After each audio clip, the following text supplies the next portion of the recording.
west of the site. Line Creek and Line Creek Parkway just to the east of the site. Line Creek Parkway has been improved partially just up to 72nd Street, which allows for a new development within the area is the Hopewell Elementary School within Park Hill School District, and then the Lead Innovation Center also within Park Hill School District, the high school, have been constructed within this area. The request before you today is to rezone again from District R 2.5 and R 7.5 to District MPD to allow for a mix of uses that include residential, cottages, office, conference facility, and the preservation and protection of natural resources. The project is proposed within 3 project areas, which is technically 3 phases with a completion date of about 2035. The project also includes trails and observation decks, platforms for the observation of the natural resource areas. I'm going to be real brief because the applicant has about 60-something slides to present to you, so I don't want to be redundant. And I've talked to Mr. Maddox on this, so he's aware that whatever I've presented should not be represented. So this is a layout of the site. Wacomis Drive is to the east, and then West 72nd Street is to the south, and Line Creek Trail and Line Creek and the overall natural area is to the east of the site. The existing home is at this location, and then the plan is to have 2 access drives off Northwest 72nd Street to access the site and the various observation decks. And the main office will be part of the existing parcel with the existing home to be added to then allow for offices. This will have some parking, and you see the 12 cottages for lodging, 400 square feet each within this area. All the natural existing vegetation will be preserved. And then through the site are the trails that would then connect. This is the proposed conference center. This is a proposed utility building. And then there are solar arrays and panels throughout the site. The site is again 24 acres. Again, this is the site. We've talked to the applicant, or we've discussed our request with the applicant, which includes how we terminate this existing street. There are 2 existing streets that we have stopped to serve this parcel for future development. To the north of this is Plattswood subdivision. So the plan was to extend Ava Avenue and Adrian Avenue down south to then eventually connect to Northwest 72nd Street and North Robin Hood Lane.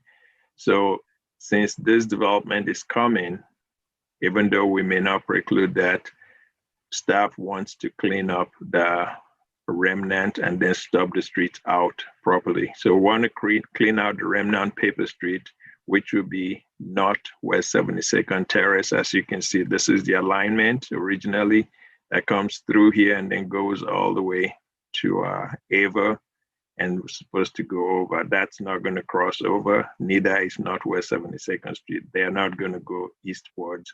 So the idea is to clean this up. So staff's recommendation of this is for approval subject to the 22 conditions. And I just talked to you about the cleanup of the street, North Adrian, North Ava, and Northwest 72nd Terrace. We're discussing with the applicant in terms of vacation and termination. Because this is not on their parcel, they do not have the ability to initiate that vacation. So staff will discuss further with the applicant and the elected officials in this area and how we can achieve that. Also, the same thing with vacation of all paper streets within this area. We'll see how we can clean it up. As part of this application, the applicant is asking for waivers of half street improvement to Northwest 72nd Street. And I'll just give you a brief review of what those criteria are for the request of the waivers, and this is the authority to grant waivers, is that whenever it is found that the land included in a subdivision plat presented by a for approval is of such size, shape, or is subject to or is affected by such topographical condition or is to be devoted to such uses, the full compliance with the subdivision design and improvement standard of this chapter is impossible or impractical. The City Plan Commission may recommend and the City Council may authorize waivers or modification to such standards so that substantial justice may be done and the public interest secured. The procedure for that is that waivers and modifications must be identified on the preliminary plat and must be considered as part of the subdivision review and approval process.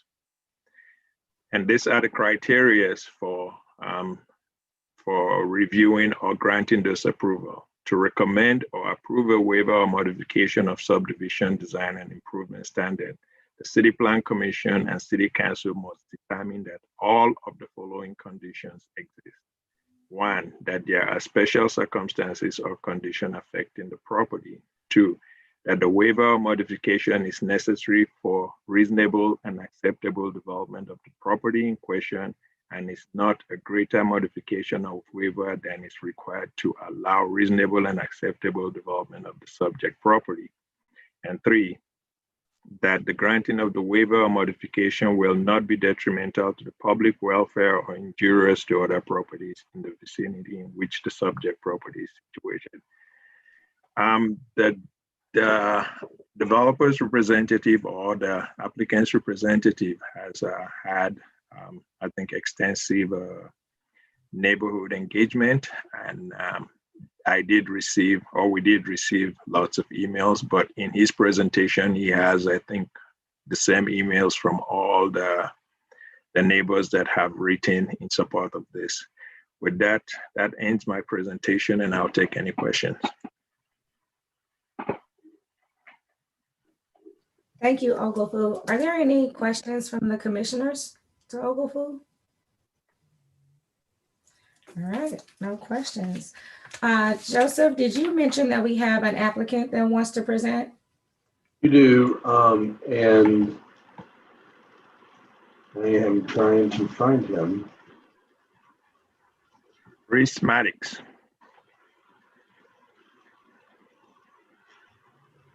I don't see him on the list. Is Kelly or Patricia doing it for him? Kelly. No, Joe, he may be with Olson or Greg Fowl, McClure. Okay, all right.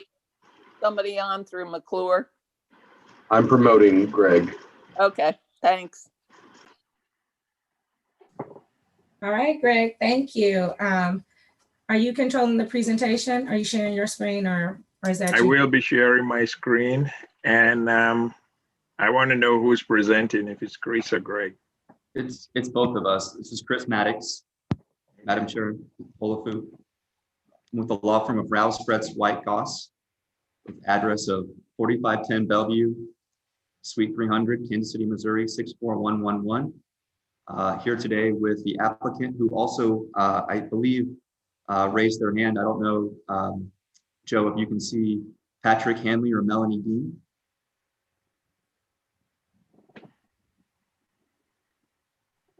I see Patrick and we'll promote him.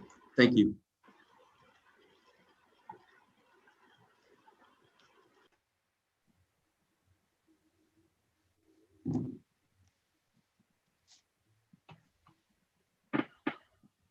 Can you see us now?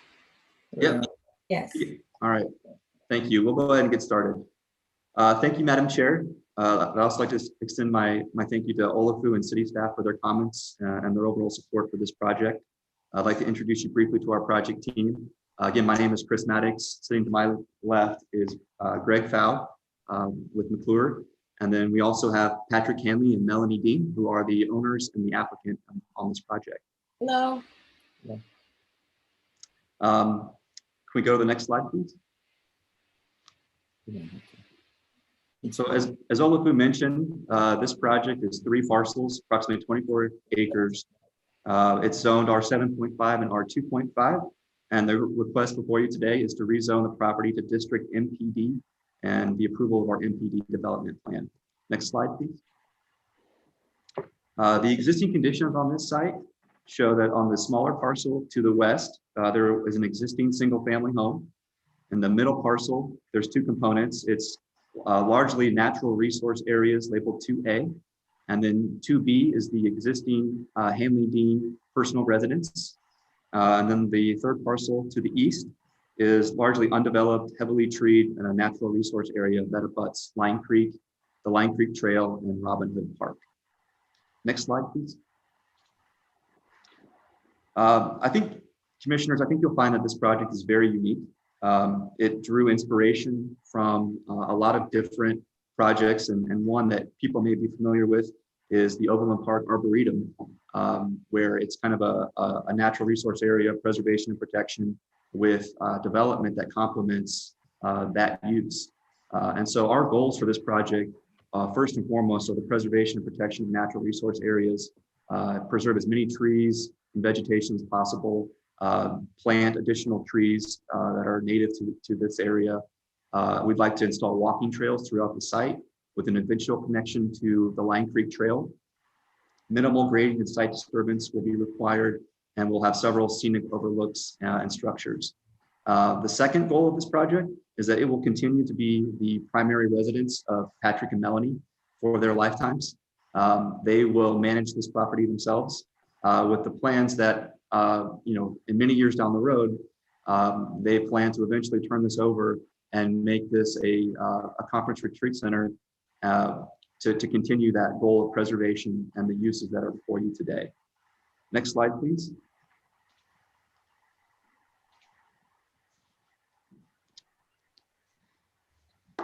Here you go.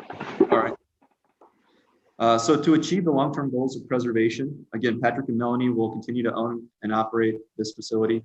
They will eventually turn over control to a nonprofit. They've entered into a letter of intent with Unity Village, who again will take up this mission and carry it on. If you go to the next slide, I believe there's our LOI. Next slide. One more, thank you. So this project actually has 5 phases, 3 tracks planned in 5 phases. You'll see them here. We'll go into each one in a little bit of detail. So next slide. Phase 1 shows the existing Hanley Dean residence, which is to remain, a new 2,400 square foot multi-purpose structure, and the renovation of an existing shed and proposed solar panel pavilion. Next slide, thank you.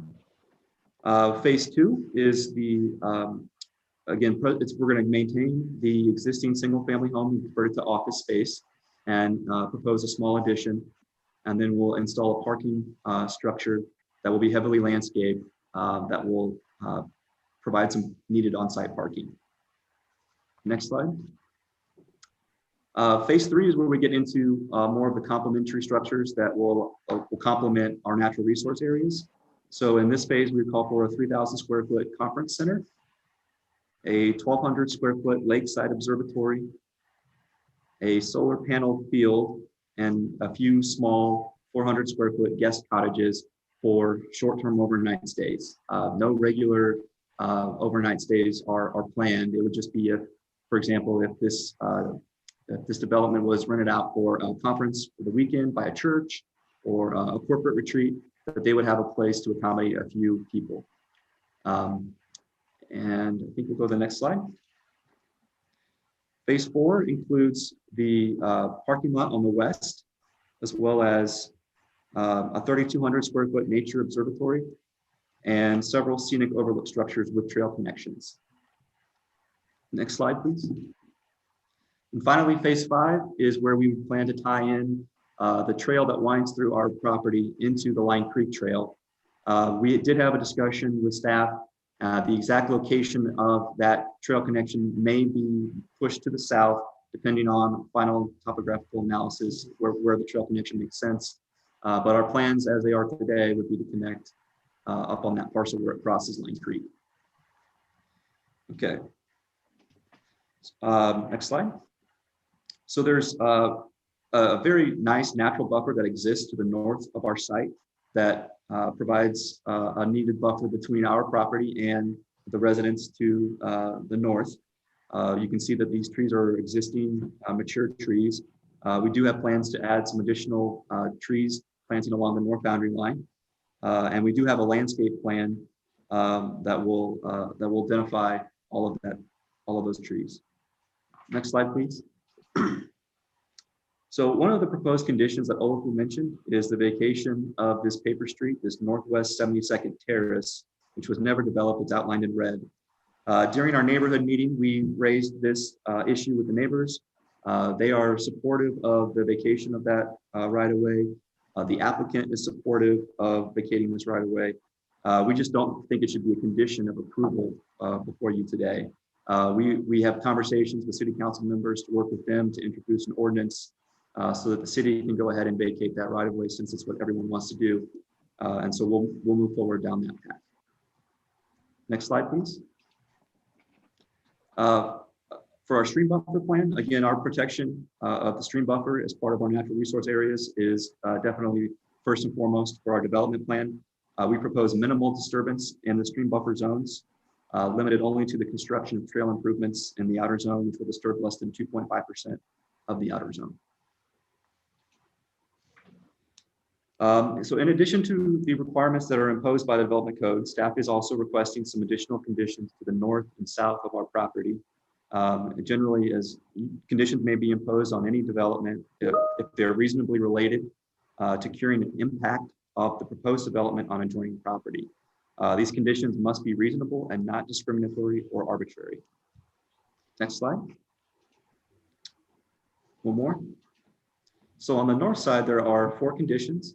The first is the vacate and cap a 40-year-old water line that runs along Adrian with Stubb Street, and then they would propose that we cap that at Northwest 73rd Street. Vacate and remove Adrian Stubb Street, which, as Olafu pointed out in his presentation, we don't have the authority to do that. It would have to be the adjoining property owners or by city council. Vacate and remove the paper street along the northern property line, which is what we just talked about, Northwest 72nd Terrace. And then finally, improve Northwest Ava to final street standards. To the south, staff is asking that we show improvements to the Northwest 72nd Street, provide additional 40-foot right-of-way, and then improve the north half of Northwest 72nd Street to residential collector standards, which would include curbs, gutters, sidewalks, street lights, relocating any utilities as necessary, and adjusting the vertical grades. This property does have vertical grades well in excess of 10%. Where you see the number 2 on that diagram is kind of where the hill peaks. It's a slope up from west to east, and then it peaks around number 2, and then comes vertical grade drop down as Northwest 72nd becomes Robin Hood Lane. Next slide, please. So here is a street view of what we're talking about with these vertical grades. You can see the first photo is Northwest 72nd Street looking east from approximately where you would enter Northwest 72nd Street as you come around the roundabout. And then the second photo is at the top of the hill looking down Northwest 72nd Street as it curves to the south and becomes Robin Hood Lane. Next slide. So we wanted to highlight this photo to show kind of what the uses and traffic volumes and the traffic flows along Northwest 72nd Street that fronts our property. You can see that along Northwest 72nd Street, we are the primary user of that to the north, and then to the south, there are 4 or 5, I think there's a church on the west, and then a few single family, large lot residential areas. And then to the southeast of us, there's probably about 60 to 80 apartments or townhomes that may use Northwest 72nd Street. But you can see that Northwest 72nd Street, when it turns into Robin Hood Lane, ties back into Northwest Wacomas. And so there, most of the traffic that is, most of the users of these roads would probably drive along Wacomas, since it's a quicker, more direct route for most of them. And so there just isn't a lot of traffic on this stretch of Northwest 72nd Street. Next slide, please.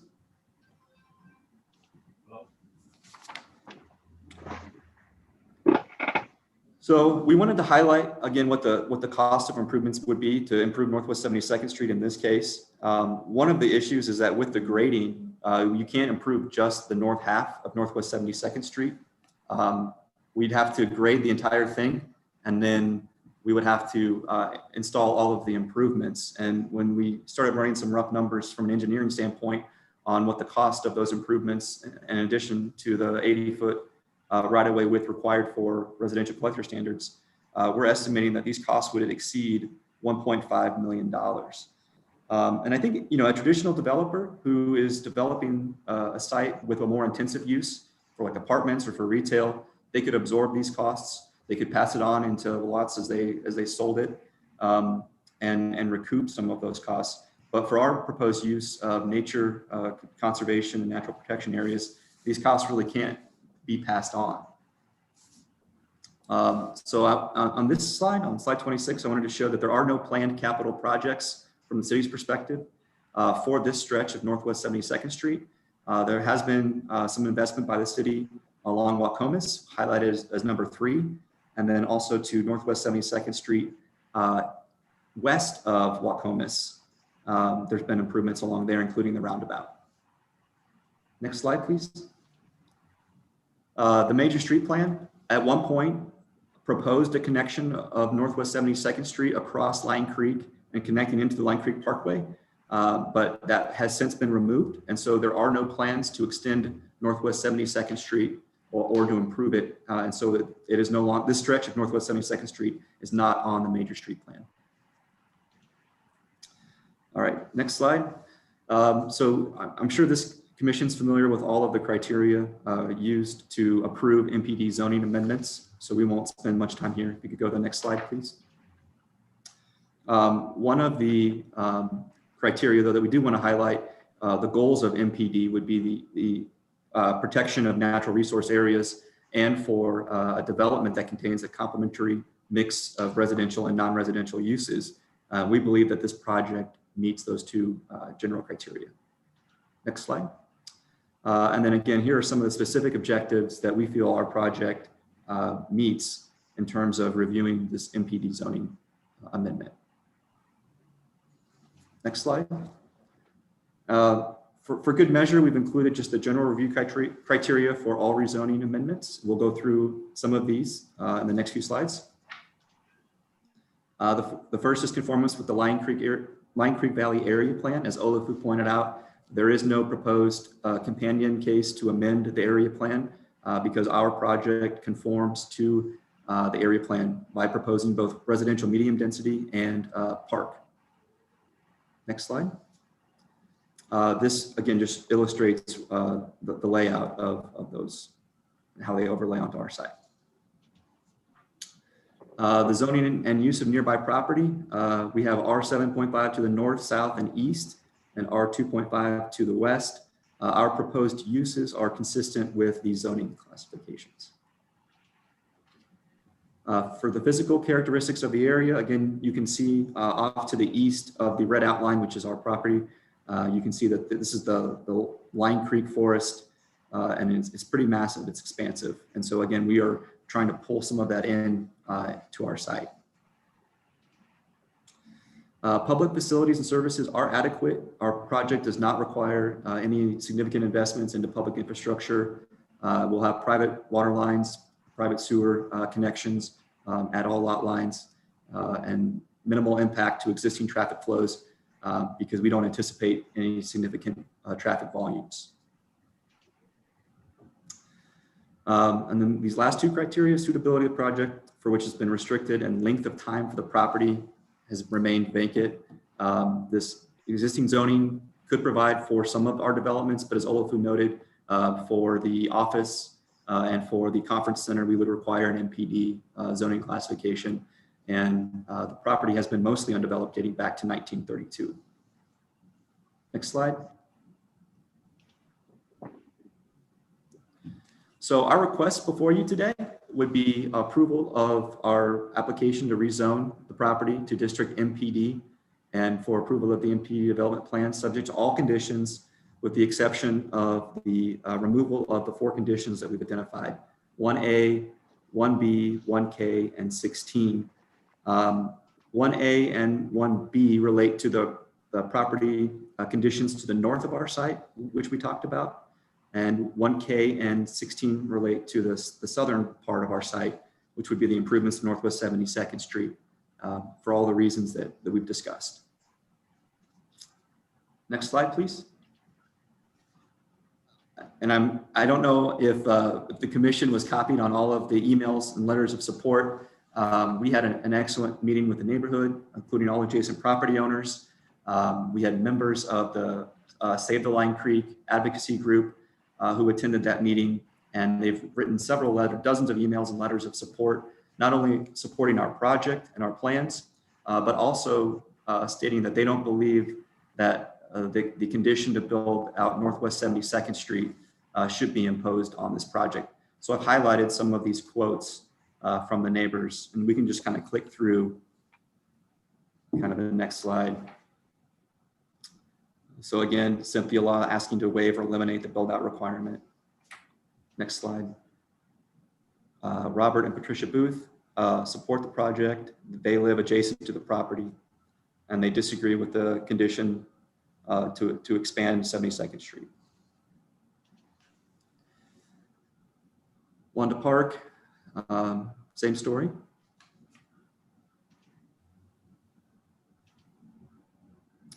David Park, Dave Thatcher, Judy Bailey, Laura Gust, Diana and Bill Marks, Ashley Shields, Claudia Ellerman. And there were quite a few additional ones that I received that came in last night and this morning that I just couldn't include in our presentation. But at this point, I'd like to conclude just under my 20-minute allocation and take any questions that the commission may have. Thank you, Mr. Maddox. Mr. and Mrs. Hanley, is there any additional information you want to add before we go to any questions from the commissioners? Well, I think big picture wise, this has been a beautiful location to live on. We're working on our estate plan. We wanted to think a way to donate back for public use this beautiful location that ties into the Lion Creek forest. And so we see it as a way to give back to Kansas City. We're lifelong Kansas City residents. And we're kind of working through the details with Chris's firm and Greg's of how to do that. And so that's really our position, is how do we give back without incurring a big expense for giving it back to the public's good. But we will enlist financial support so that it's not a burden to the city. We'll figure out a way for this to be supported by donations or other methods. We will figure that out. That's part of our goals and part of our seeking support from nonprofits to be able to build it out without it being a burden to the city. Thank you. All right, at this time, are there any questions from the commissioners to the applicants?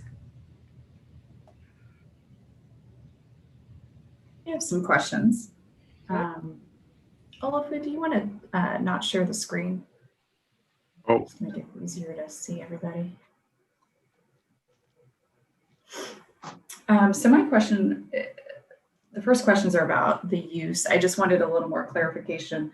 So in terms of the use as we are approving it, I'm hearing conference retreat center is being part of that use. So it would be sort of private entities coming in, reserving the site for the purposes of retreats. And then I think what I'm trying to understand, is it open to the public at times? And is your contract with Unity Village, we went over that pretty quickly. I just wanted to make sure, is that the same kind of use as it gets transferred to them? And is there a nonprofit that's associated with that, all of those uses, that's sort of running that as an institution of conservation or as retreat? I'm trying to understand the difference between those two things. Chris, do you want to answer that? Yeah, sure. So This project, since it will be the Hanley's personal residence, there is this private element in the short intermediate term where obviously they don't want, it's not a full public site, but as they continue to build out those later phases, particularly phases 3, 4, and 5, with 5 being the tie-in to the Line Creek Trail, that's really when the intent of this project is to open this site up and make it truly like the Overland Park Arboretum, where they have trails and facilities that are always available to members of the public. And then you can always reserve by private reservation specific facilities if you wanted to have a weekend retreat, for example, and utilize the conference room or the small cottages. And so, Unity Village, would take over the management and operations when the Hanleys no longer are able to do so. And so Unity Village has just a letter of intent. It is not a sales contract. It's not binding. It's just an expression of a letter of intent from our client, and it's been agreed to by Unity Village. But we very well could utilize another a nonprofit to come in and maintain. It's important to point out that, as you know, the MPD approval locks us in to the building standards and the uses that we've identified on our MPD plan, and that they would, if any future user, whether that's Unity Village or some other nonprofit, were to come along and try to change anything that was before you today, they would have to come back through the same approval process.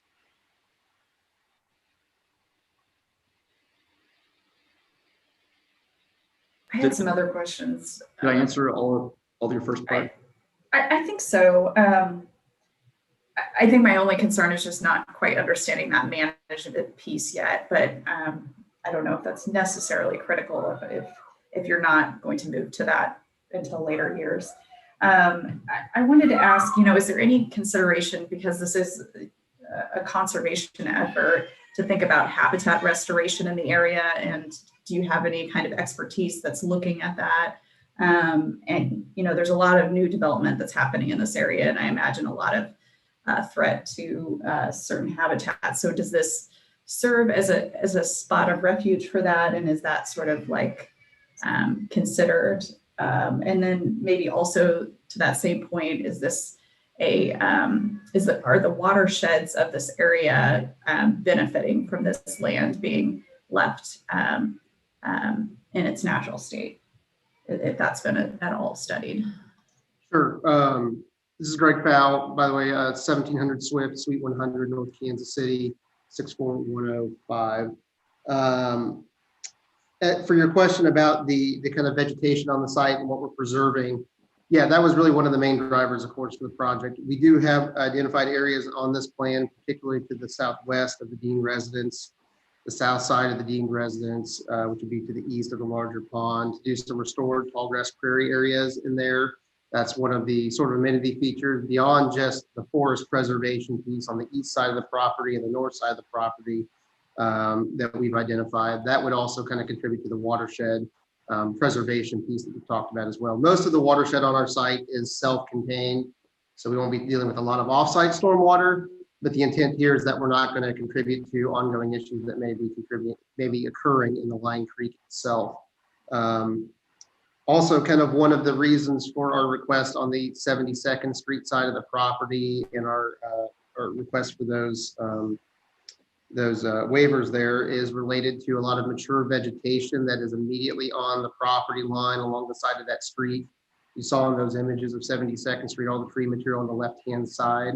That is the tree material that we were worried about preserving and keeping that buffer on the south side of that of the property itself in question. So everything we've been doing here has been very much guided by preservation of existing materials, whether it's grasslands or wooded areas. So all the building layouts, a lot of that was all driven by keeping that mature vegetation. And I'd just like to add, Ashley, that that's exactly what this whole vision really started with. and of how to preserve. I've been doing that for 30 years on it. I'm not a trained arborist, but we've got these massive 200-year-old oak trees. We've built buffer for wildlife, all types of we're working on prairie restoration.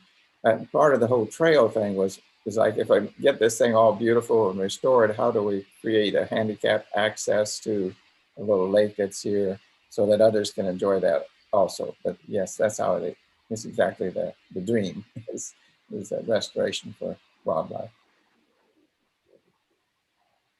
Are there any other questions from commissioners?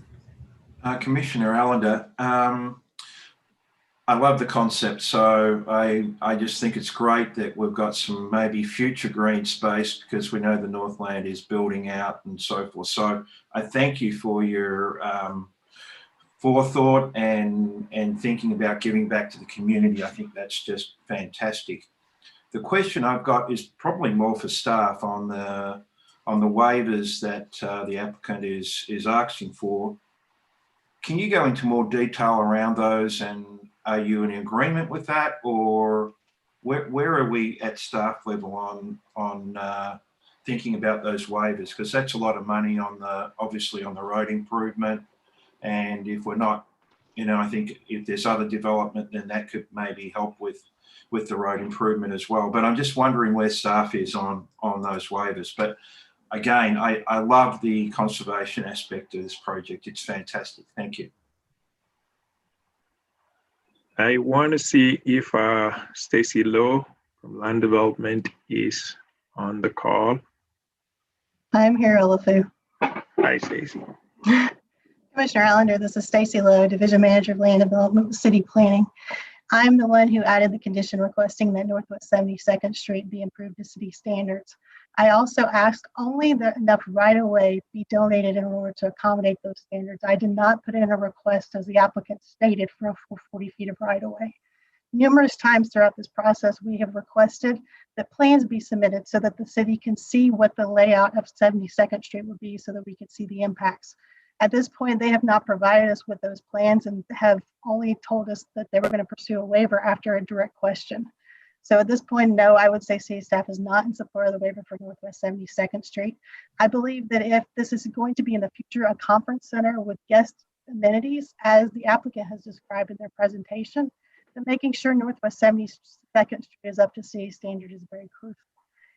Northwest 72nd Street is not on the major street plan, so it was correct that at this point the city has no intention of improving it, which is why we've asked for it as part of this development. And Stacy, can you comment on the north side of vacating the paper streets and that? That was not part of my involvement. I will leave that to Olafu to give more information on that waiver and that condition. That's part of my my condition. There's the paper street in question is not Northwest 72nd Terrace, which is what abuts them directly. But when you do a vacation, you usually do it with both properties. So in this case, while it abuts them, a single owner, it abuts about 12 properties to the north. And that's the one we are negotiating to see if we can get that done through the elected officials, whereby it's vacated and you retain half of those. That's different from stubbing out Adrian. Those are two separate issues. So the vacation of the paper street is just Northwest 72nd Terrace. And that we will work outside of this. So staff has no objection to removing that, but I do want to make sure we pursue that. So whereby it's not a condition, it's a correction to the plan. So that's not a condition of approval, is that the plan be corrected to show that we will vacate that. I may want to retain that just to show that it be done by orders, so that it's something we pursue down the road. It doesn't have to be done today, but down the road, we need to do it to clean that up. Adrian and Ava, which are Stub Street, and how you terminate those are a different issue, and we will talk about that. Or when we're done, I'll go back to the applicant's proposal in terms of what they want to do with that. The issue with the water, I hope someone is here from Water Department to address that. That's not part of my ask. Olafu, this is Commissioner Enders. Whether or not this property ends up developing into the long-term vision where it's open to the public, which I think would be great. I still think the property has a ton of potential to be great, even if it's not fully realized to that level.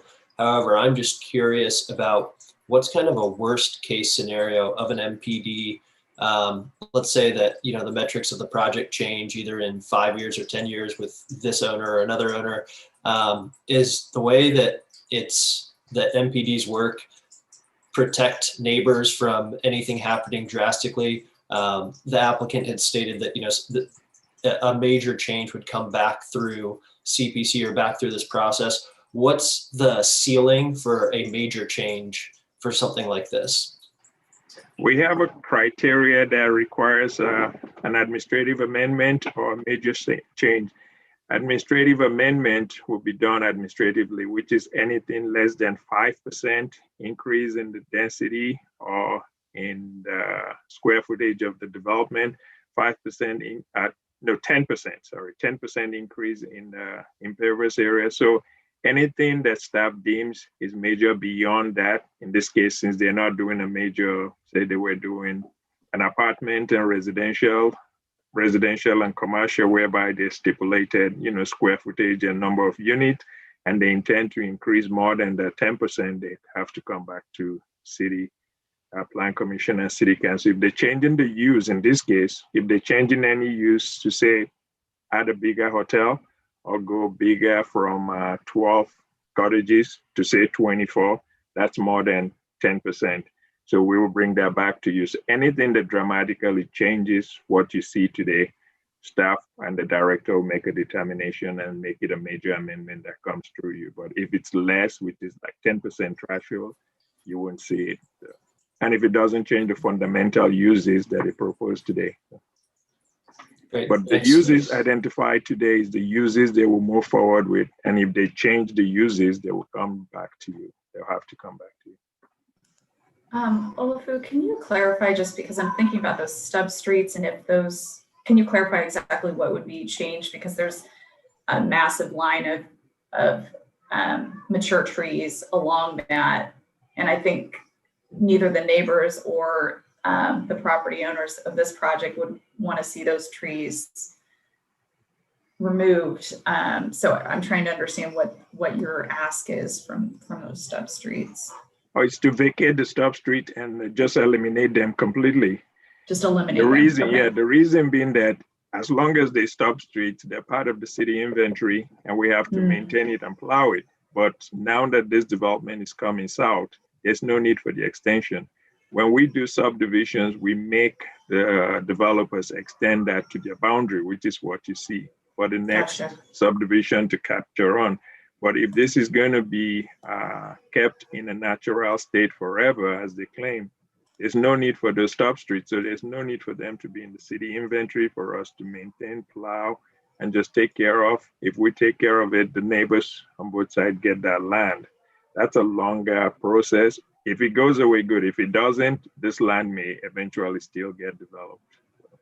So if that is vacated, that land would go back, I presume, to the developer of the subdivision to the north. That will go back to both properties and that abut it. So. Okay, to the residents, the residential properties. Okay. And so has there been a conversation? This is a question back to the applicant. Has there been a conversation with those residential properties of doing that? They generally support vacation of the Northwest 72nd Terrace, which is the paper street.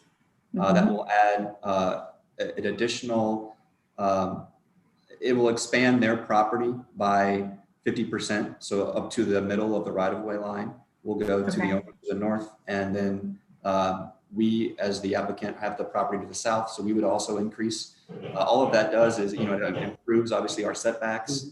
I think it provides an additional, you know, buffer and distance between our project and any neighbors to the north of us, as well as, you know, so we do have their support in that. But in terms of trying to get, you know, a dozen property owners to join in an application when the city can, you know, just as easily vacate its own right of way by ordinance. And we have talked with Councilman Lohr and Councilwoman Lohr and Councilman Fowler, and we will work with them in getting an ordinance introduced to vacate that right of way. That would be the approach that we would recommend. Again, just not request that it be a condition for approval.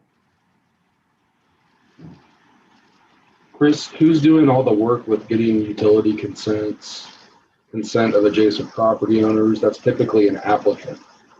Are you suggesting the council members will be doing that work? I don't, other utilities? No, I don't believe there's actually any utilities that exist in that area, Joe. You still got to send the consents and get the signatures from them. Someone's got to do that work. My concern, Commission, is that this will never happen. If we don't, this is why we condition it on projects, is because otherwise there's no applicant for it other than the council member.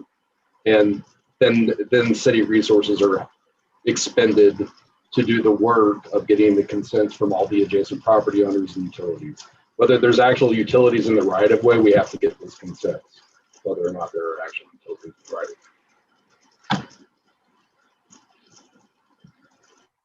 Well, I suppose a follow-up question to Commissioner Allender again. If the applicant, and this is a question to the applicant, if you didn't get those waivers, can you give us a sense of, is this going to move forward, or is it something you can work through with the city? I'm just trying to understand where your position is if you don't get the waivers that you requested.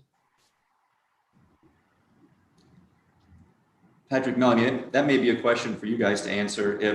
If the requested waivers are not approved, what is the impact of that on your project? Again, our goal was to think ahead in our lives here as our estate plan. So if we were to have an unexpected death, or 20 years from now leave the property to our 2 children, that create this nature preserve would be created.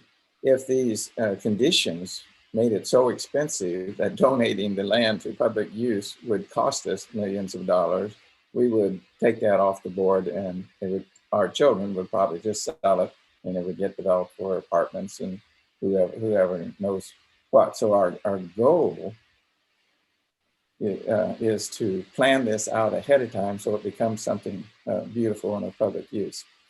So yeah, I guess the blunt answer on that, Bruce, would be it would be too expensive to do that. We would not be able to afford to do that. So we'd have to take this dream off the table. Thank you. All right, if there are no more questions from the commissioners, we will go to public testimony. Joseph, is there anyone that has raised their hands to speak to this case?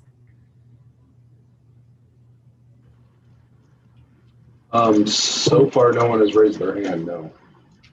Okay. Well, if no one has raised their hand. And just as soon as I said that, someone raised their hand. Wendy Spockman, I'll be promoting her. Welcome, Wendy. You will be promoted. Will you please give us your full name and address, please?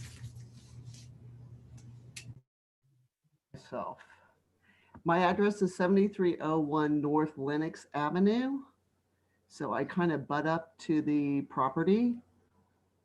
And I just had a quick question and clarification. I think one of the commissioners asked the question, and that was, if they decide to go ahead with the new zoning, if the plans change and they decided to like put an apartment complex on it, they would have to come back to the commission for approval. I just want to make sure that's correct. Would you like to answer that? Any of the commissioners would be great. That is correct. Okay. Okay, thank you. Thank you, Wendy. Thank you, Ogofu. Joseph, is there anyone else? No one else. All right, seeing that there is no other public testimony, we'll close public testimony, and now just have the commissioners discuss it. Just for clarity, I want to make sure that I'm tracking this correctly. So the recommendation from staff is approval with all conditions, but the applicants have asked for this approval with conditions to have an exception of 1A, 1B, 1K, and item 16. And so we as a body are only making a recommendation whether we want to add a waiver or not, or exemption of these. We are not the body for the final approval. That would be council. Is that correct? That's correct. Okay, so now I just want to know what's the pleasure of the commissioners with respect to, well, one last question. Is it the staff recommendation to leave all the conditions as it is, meaning include 1A, 1B, 1K, and 16? I'd like to see cleaning up the stop street because. Okay. Chris, you said 1A, 1B, and 1K? 1K and 16. Correct. Okay, 1A, which is clean up stop street, not Adrian, not Ava. Consider vacation and termination. 1B is vacate all paper street, which is Northwest 72nd Terrace. And 1K is update the site plan to show the improvements to Northwest 72nd Street and the right-of-way needed for the improvement as shown in the conditions. So 1K, I'll leave to Stacy. 1A and 1B is my condition. Chris, go ahead and give me your argument on those again. Again, we don't oppose the vacation of Northwest 72nd Terrace. We just think that that can be done by the city. And, I think that Joe raised some issues or concerns about the city taking on the vacation of its streets. But I think, again, that the city vacates streets routinely, and it wouldn't be out of the ordinary for the city to vacate a right-of-way in this case. And then in terms of cleaning up the stub streets, again, I think our issue with that is that typically when there's a condition imposed on a project, it's because those conditions or those public improvements are utilized by the development. So for example, if we were improving Northwest 72nd Street, that makes sense because if that were a condition, we have access off of Northwest 72nd Street. But we're not utilizing any of the improvements to the north of our site. There's no access from the north, and we're not tapping into that water line that's been extended down Adrian. And so from our perspective, cleaning up a development that was a condition on a prior project to build out these stub streets, it is not something that we intend to use. And while, if the project developed differently, it would have been nice to have those connections made. It just doesn't work with our project plans. And so we just don't think that we should be asked to pay to remove something that doesn't benefit our project. To get back on you on that, you know how tough it is for us, for the city to get developers of subdivision to extend those streets and provide those stop streets, which was to benefit the 24 acres to the south. You are coming today and asking that you do not want to do that. So when we keep asking for those extensions and you then do not use them, it becomes a burden on the city to maintain those. So if you're going to not accept those, that's the reason for that condition. You need to terminate those properly. The city has brought those services. They brought the sewer, the water, not sewer in this case. They brought the road and the water to you via those stubs so that you will continue orderly development. Your action or your request today says we want to terminate those. The proper way to do those is to make sure they're properly terminated. Olafu, so if that is vacated and that those streets go back to the adjacent property owners, I'm trying to understand, does that mean that shovels need to go in the ground and those need to change, or is that just their property and they can leave it as is? That's probably the only reason why I may agree to not do number one, which is Adrian and Ava will be left at Stub Street, and that we've done development before, and this may still get developed, let's say 50 years from now. So I do not have any objection with leaving number one, which is just to leave those. But then if we kept the vacation of the paper street, which is Northwest 72nd Terrace, the developer has to agree to be the one to get this consent because the city does not have the resources. if the application is filed, the developer has to be the one to do that. So I'm okay with 1A going away because this is a 20, 30 years plan. We don't know what's going to happen in the next 50 years. We may need those stubs. So without vacating, because what happens is if we vacate it, then they have to now, shovel has to go down and you have to, it just becomes high, and then you have to put in sidewalks and curbs to take out the street to use. If those neighbors don't want to do that, there's no mechanism for city to force them to do that. So first you got to force them to vacate it, then you got to force them to remove the road and then restore it. So that's getting more extensive, and that has nothing to do with this. Staff agrees with that. But in terms of the vacation, the developer has to agree to carry on to lead, or what do I say, to be the proponent to do that. This is Commissioner Enders. I want to go ahead and weigh in on these.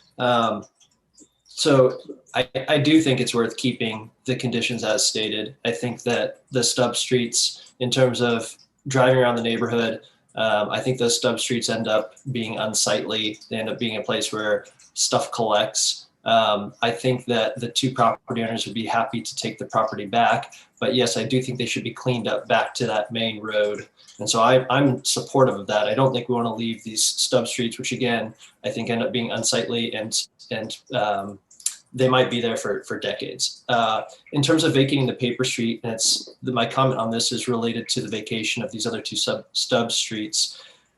I think based upon the applicant's ability to connect with neighbors, my understanding is that the threshold is 75% of neighbors have to agree to vacate. I think that that's going to be very, very doable in this situation. Going and telling someone, hey, we need you to agree, we're going to carry the load on this process, but we need you to agree that you're going to get some extra property in the back of your lot. I don't think that's a difficult process in terms of going and talking to all of your neighbors. And then I really want to trust Stacy Lowe on 1K and 16 in that it should be, the road should be improved, especially if there's going to be more use that is brought to this property because of the property. And so to me, it does not make sense that the way it stands now is that it's not being improved because the city doesn't expect more use to be occurring. And so if this property is going to bring more use to that street, it does make sense that this property should be at least in some part responsible for improving the street. Can I just weigh in on K? And this is just back to the applicant. I think Stacey's only asking for a plan to be submitted. So is that really a big deal to have a plan submitted? I don't think we're saying we're going to improve it, but I think and Stacey, correct me if I'm wrong, but I think we're only asking for, or you're only asking for a plan to be submitted.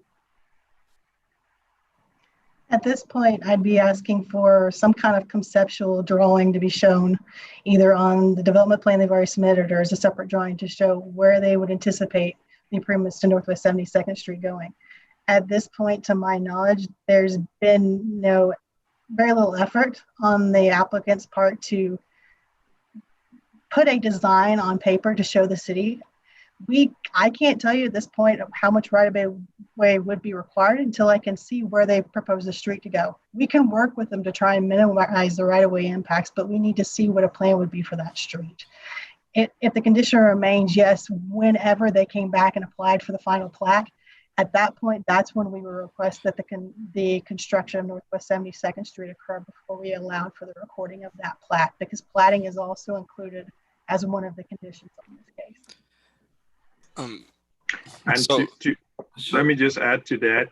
I did request for a preliminary plat sheet, and that 1K will be reflected on that preliminary plat sheet. Condition number 1D asks for a preliminary plat sheet. So if Stacy wants that shown, it can be reflected on the preliminary plat sheet that's requested by staff. So I just want to be clear with just getting hear from the applicant. Is that a big issue for you to do 1K? Well, it kind of comes down to both 1K and 16. 16 talks about improving the north half of the street.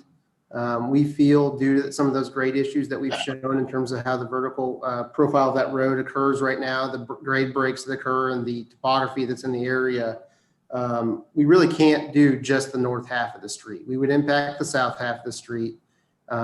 There's just a lot of unknowns for us in terms of once we get into the grading of that street and what it needs. There's also some utility impacts under the ground that we can't really see in those shots. So there's a large water main that goes east-west in 72nd Street as well. That would be a burden to the property owner, and thus the high cost that we've shown on the improvement. And as for the preliminary plat, we do have that shown. I believe it was sheet C003 in the submittal. So can I jump in here? I'm generally I'm in favor of the project. I think I would ask that we potentially continue this case just to get things clarified. I think we all want to see this happen, but I think I think there seems to be some miscommunication or lack of communication between staff and the applicant currently, and I think that they can come to terms. But especially with the North 72nd Street or Northwest 70s, the street improvement kind of language, I don't feel comfortable kind of wordsmithing that in commission today. I think we've seen continuing a couple of cases in the past and how it's actually improved the project moving forward. So I'm in favor of the project, but I would be in favor of also continuing it to clarify this language. I'm in agreement because I think the conversation is around what is the plan, but then I think going back to the applicant's argument, they're asking what is the minimum requirement of us to improve that street? You know, is it 50 feet? Is it 150 feet? Is it the entire length of 72nd Street?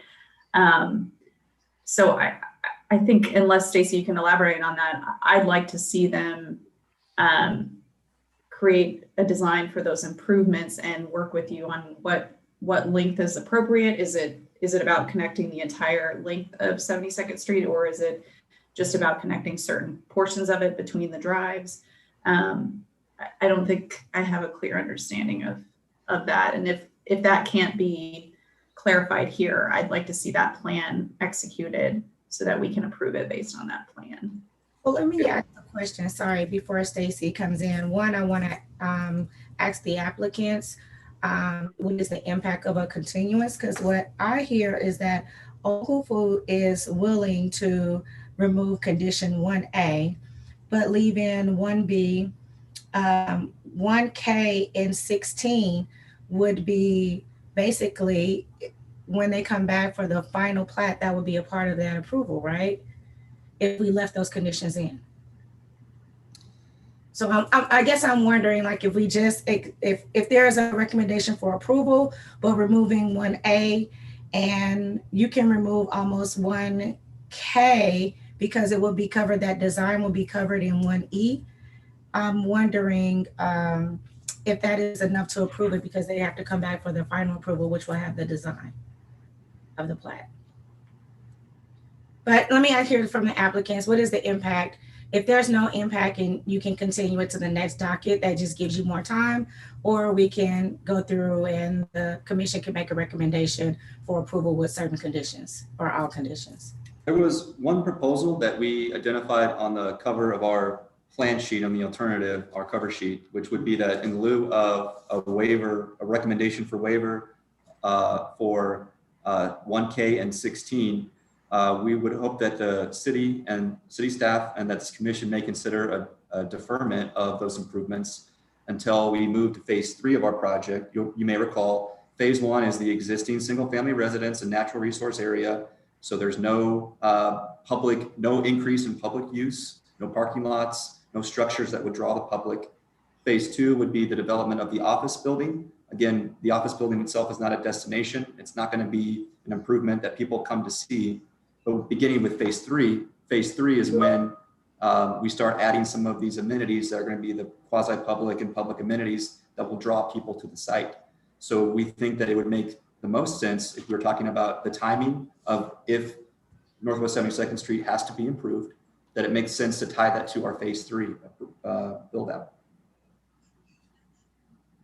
I mean, I have no problem with that being part of phase 3. That makes a lot of sense to me, but I just want to understand, back to Chair Hill's comments, are we okay with those elements being off the plan of that we are approving today, assuming that that will get worked out through the final plat, or are we okay with just not having that information in at all? I'm trying to get understanding as well. And maybe Stacy, you can comment on that. Do you feel like you can continue to work through that based on the ordinance in a final plat discussion without us getting it ironed out now? Commissioner Sadowski, it would strongly be based on how they choose to do the lot layout for the final plat. Because typically when they come in with that final plat, we need to do the improvements for the frontage along that area. So whatever frontage that phase 3 incorporates, that's the area that we would be asking for them to do the improvements. I was able to locate the sheet that Mr. Fowl referenced earlier, C003, and the plan set that was submitted. And it does look like, based on their lot layout, that probably about half of the street improvements, probably the western half of the 72nd Street improvements, would be required in conjunction with phase 3 based on how the final plat is currently laid out, or would be laid out based on the preliminary plat that they're proposing. Yes, I agree. Let me just ask a quick question. Are you doing 3 lots or 1 lot? We were showing 3 lots. This was primarily to tie kind of into the phasing and clean up some of these issues with roadway triggers in terms of when we have to do improvements to 72nd Street if they had to occur, so that we could have these kind of discussions right now. Oh, I have the plan available with the 3 lots if you'd like me to share it so that everyone can see it. No, the plan got turned in on, it was what, on the 13th? I believe so. And I routed it, and when we met with them on when did we meet, Chris? It was the 9th, 8th or 9th? 8th. Yeah, 8th or 9th. October 8th. Yeah, that was not proposed. The deferment was not proposed. So I probably think we should discuss the deferment and then look at the plan. We're trying to review the plan on the fly. My review and my revision to my staff report was based, I had more corrections to the plan. It was based on our discussion. So when I got the plan, I just routed it for review, hopefully to see that all those corrections are in before we go to ordinance. So I did not review that plan for to then come to Plan Commission.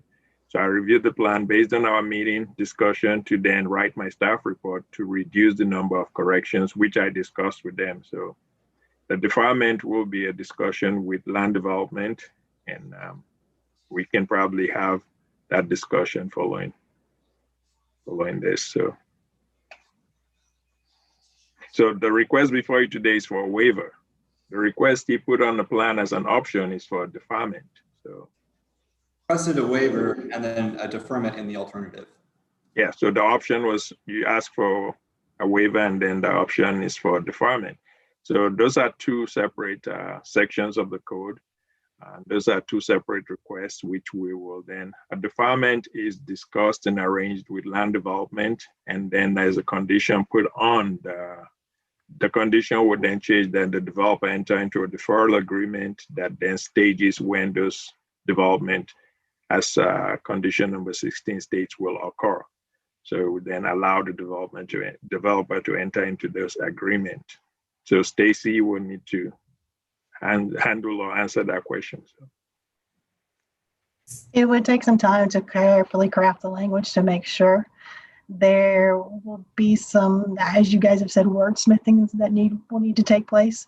And I would prefer that not to happen during the commission. I would prefer that to happen offline so we could bring it back to you with a more complete picture of what we as the staff understand are happening, and we can put that directly into the conditions. Thank you, Stacy. So my question for staff to help the commission, to help us to properly articulate a recommendation.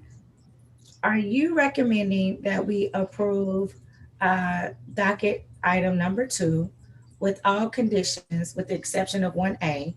Or would you prefer, given this new information, that we follow Baker and Sandowski's recommendation to continue it until the next CPC meeting?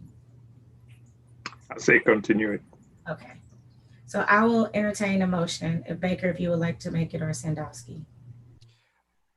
I'll move to continue case number 2 to what would the date be? It would be the 17th, correct? 17. Yeah, November 17th.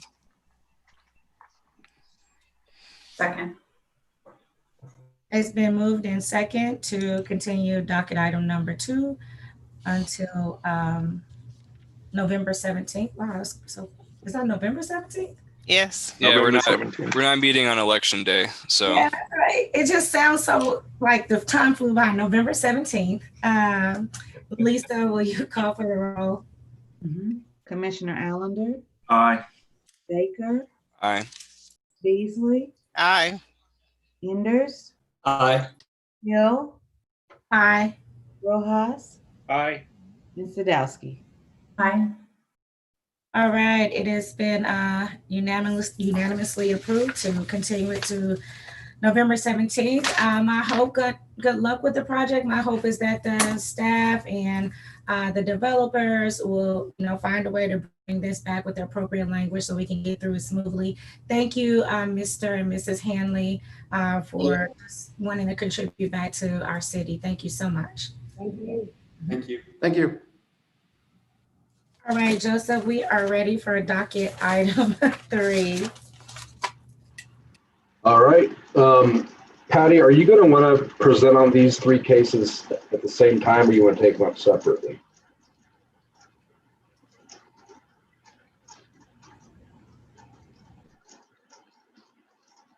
Okay.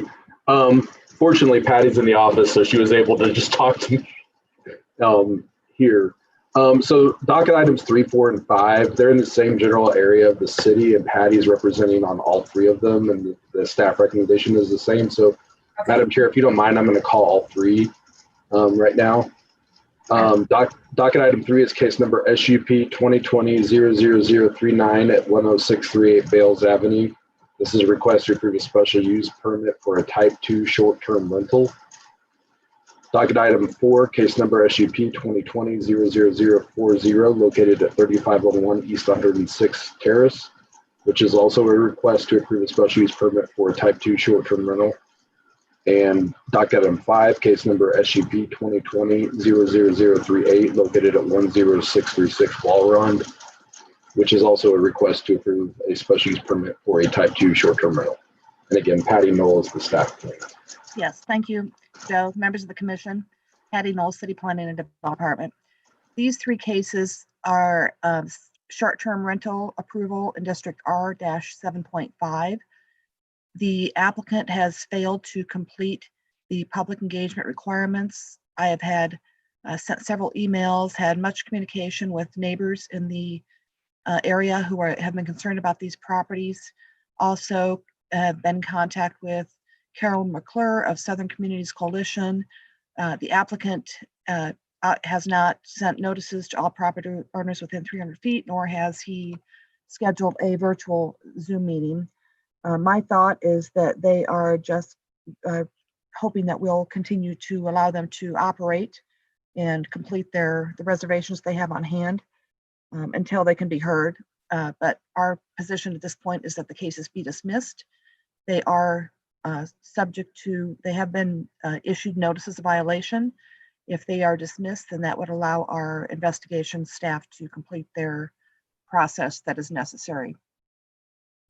So my recommendation, all 3 of these cases, is that they be dismissed. I've been in contact, sent emails as recently as last Thursday, and have had no reply from the applicant. Thank you. Are there any questions from the commissioners? Nope. Okay, Joseph, do we have anyone, do we have an applicant that wants to speak to any of these first that's in the audience? Madam Chair, no one has raised their hand. Patty, what's the applicant's name? It's, I'm not sure. I'm dealing with Bob Hartley Support. I'm never sure who I'm actually speaking with when I receive an email. There's no one by that name in the meeting on Zoom. Okay, is there any one with their hand raised to give public testimony on any of this? No, Madam Chair. All right, well, we will close public testimony. Commissioners, if there are no questions, I will entertain a motion. I move to dismiss docket items 3, 4, and 5. Second. Okay, it's been moved in second to dismiss docket items 3, 4, and 5. Lisa, will you call the roll? Commissioner Allender, Aye. Baker, Aye. Beasley, Aye. Enders, Aye. Hill, Aye. Rojas, Aye. and Sadowski. Aye. All right, the motion's carried. Those docket items have been dismissed. Thank you. Joseph, ready for the next docket item? Next docket item is docket item 7, case number CPC 2020-00132, which is Fairway Meat Market Phase 1. This is a request to approve a 2-phase development plan for Fairway Market on about 2 acres, located at 1301 West 79th Street, or at the southeast corner of 79th and Ward Parkway.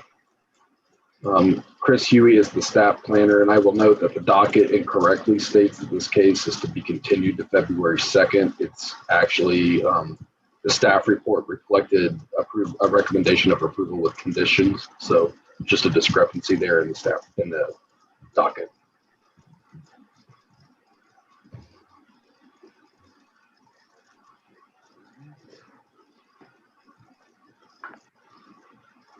Good morning, Commissioners. As Joe stated, Christopher Huey, City Planning Development, Staff Planner. Before us is kind of a unique project. It has some history, so I'll try to cover that to bring you up to speed. This is a 2-phase development. The overall master development was previously approved in January of this year, which was a different commission at that time. So I'm going to try to give you some history and give you some context in order to review this proposed Phase 1 amendment. So Fairway Meat Market is located at West 79th and Ward Parkway. It's the location formerly known as McGonagall's. They took over ownership earlier this year. The original approval plan consisted of the commercial site itself, this home that has been converted in 2017 to kind of a back of house office use for the meat market. And then the overall development that was previously approved included all 4 of these homes and then the office building. This particular Phase 1 amendment would include the meat market store, the office building, and then just one of the homes. So as you can kind of trying to give you some context with the dash line of the previously approved full development scheme. So currently on site, there is an existing retail store. It's a 1-story building, about 6,300 square feet. The home on 7910 Mercer Street is a back of house office operations for the store itself. Into January of 2020, this year, a major redevelopment proposal was proposed and has since been approved. It consists of complete redevelopment of the entire site. This consists of a rezoning, a development plan, and an area plan amendment. So today we're looking at an amendment to the development plan to incorporate a Phase 1 approach for the redevelopment of the Fairway Meat Market facility. Since this Phase 1 concept was not considered in the original proposal and is substantially different than what was proposed, we are, hence is why before you today as an amendment to a previously approved development plan. To give you some quick context, here's a kind of a overall Google Street View. Key thing to note, the Street View has not been updated, still says McGonagall, so obviously that has changed to Fairway Meat Market. I just wanted to give you kind of a wide view of the site, which again, here's 79th Street. kind of running east and west, and War Parkway running north and south. So here's the store, and then the home that's been converted into office use. Here are some existing site photos provided by the applicant's team. The first is the retail store itself, and then the other is a photo of the converted home that's being used as office space.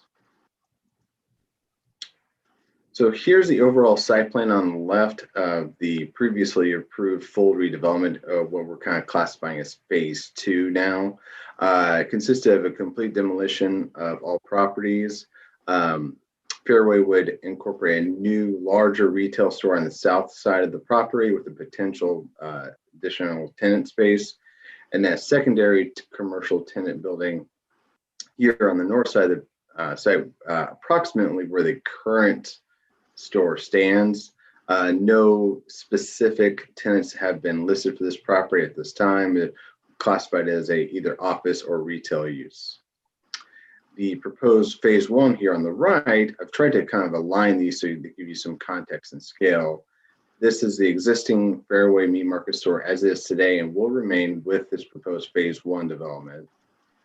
Below that is the secondary office use or office building that is formerly a home.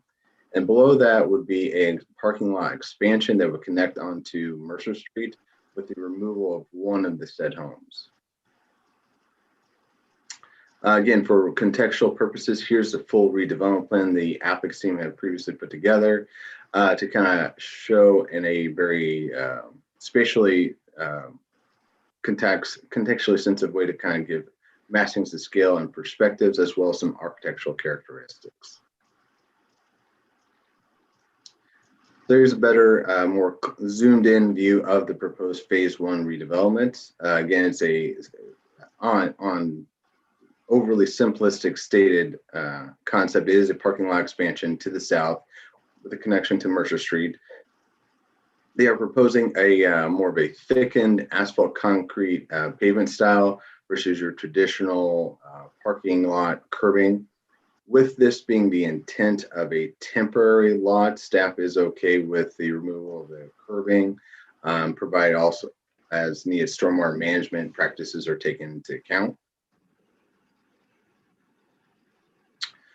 So the currently existing site has approximately 34 parking spaces. If you've been out there occasionally, especially during the holiday season, parking can get rather congested, and it can actually bleed into the adjacent streets and especially Mercer. So the applicant would essentially be almost doubling the number of parking spots on site.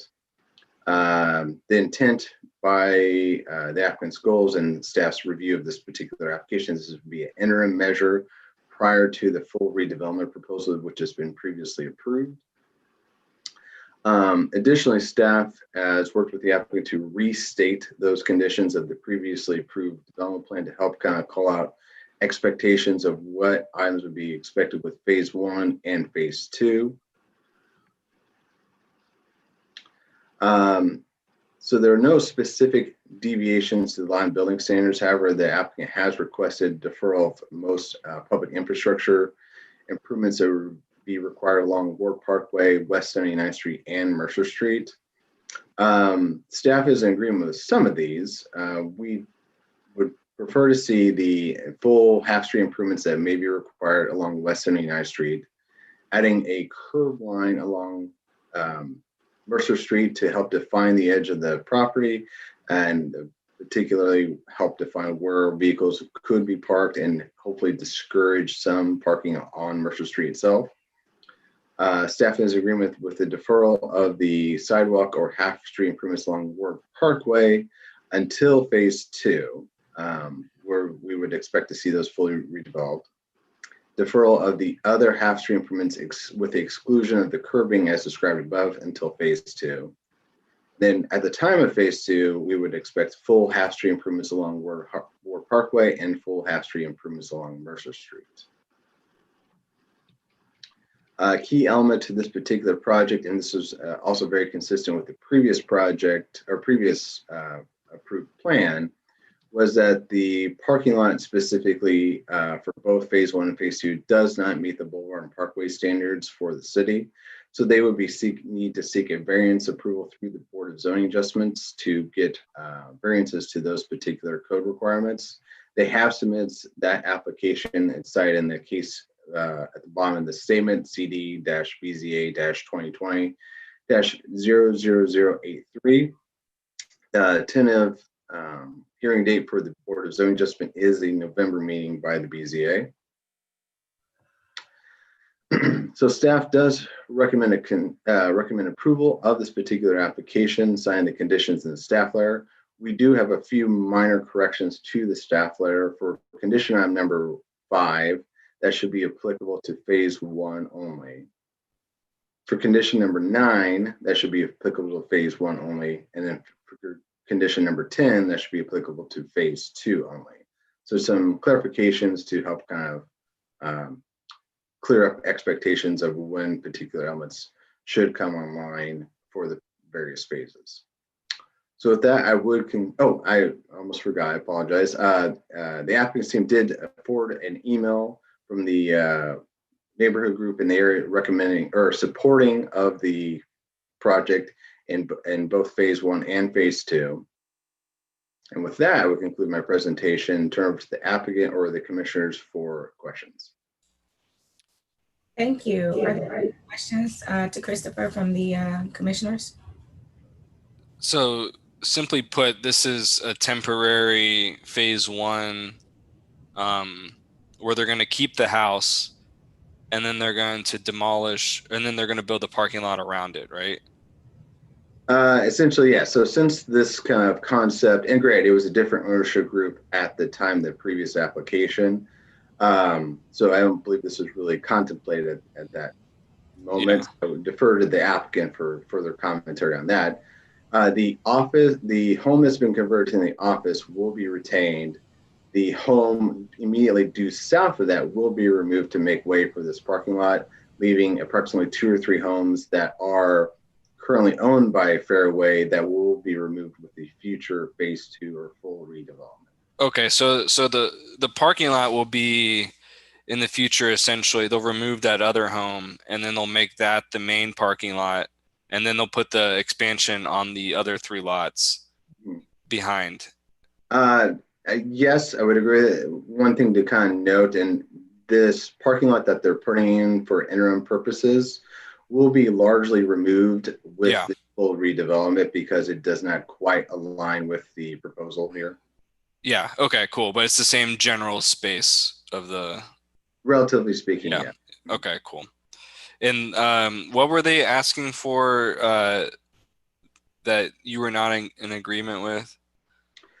So based on, I'm going to use the full phase 2 build out just for spatial references here. Approximately phase 1 would stop about right here, more or less. So city's conditions typically state that you build half-street improvements as required along to the extent of development, which would mean for War Parkway, more likely just a sidewalk to about here. For West 79th Street and Mercer, along the commercial site, this has largely just been asphalted in and almost just kind of bleeds directly into the streets. So there's no defined curb, no sidewalk, no proper stormwater management as may be needed. So typically, if we were just reviewing phase 1 in and of itself, that would be the expectation. With phase 2 that's been previously approved, they would be doing those same improvements for the entire extent of development.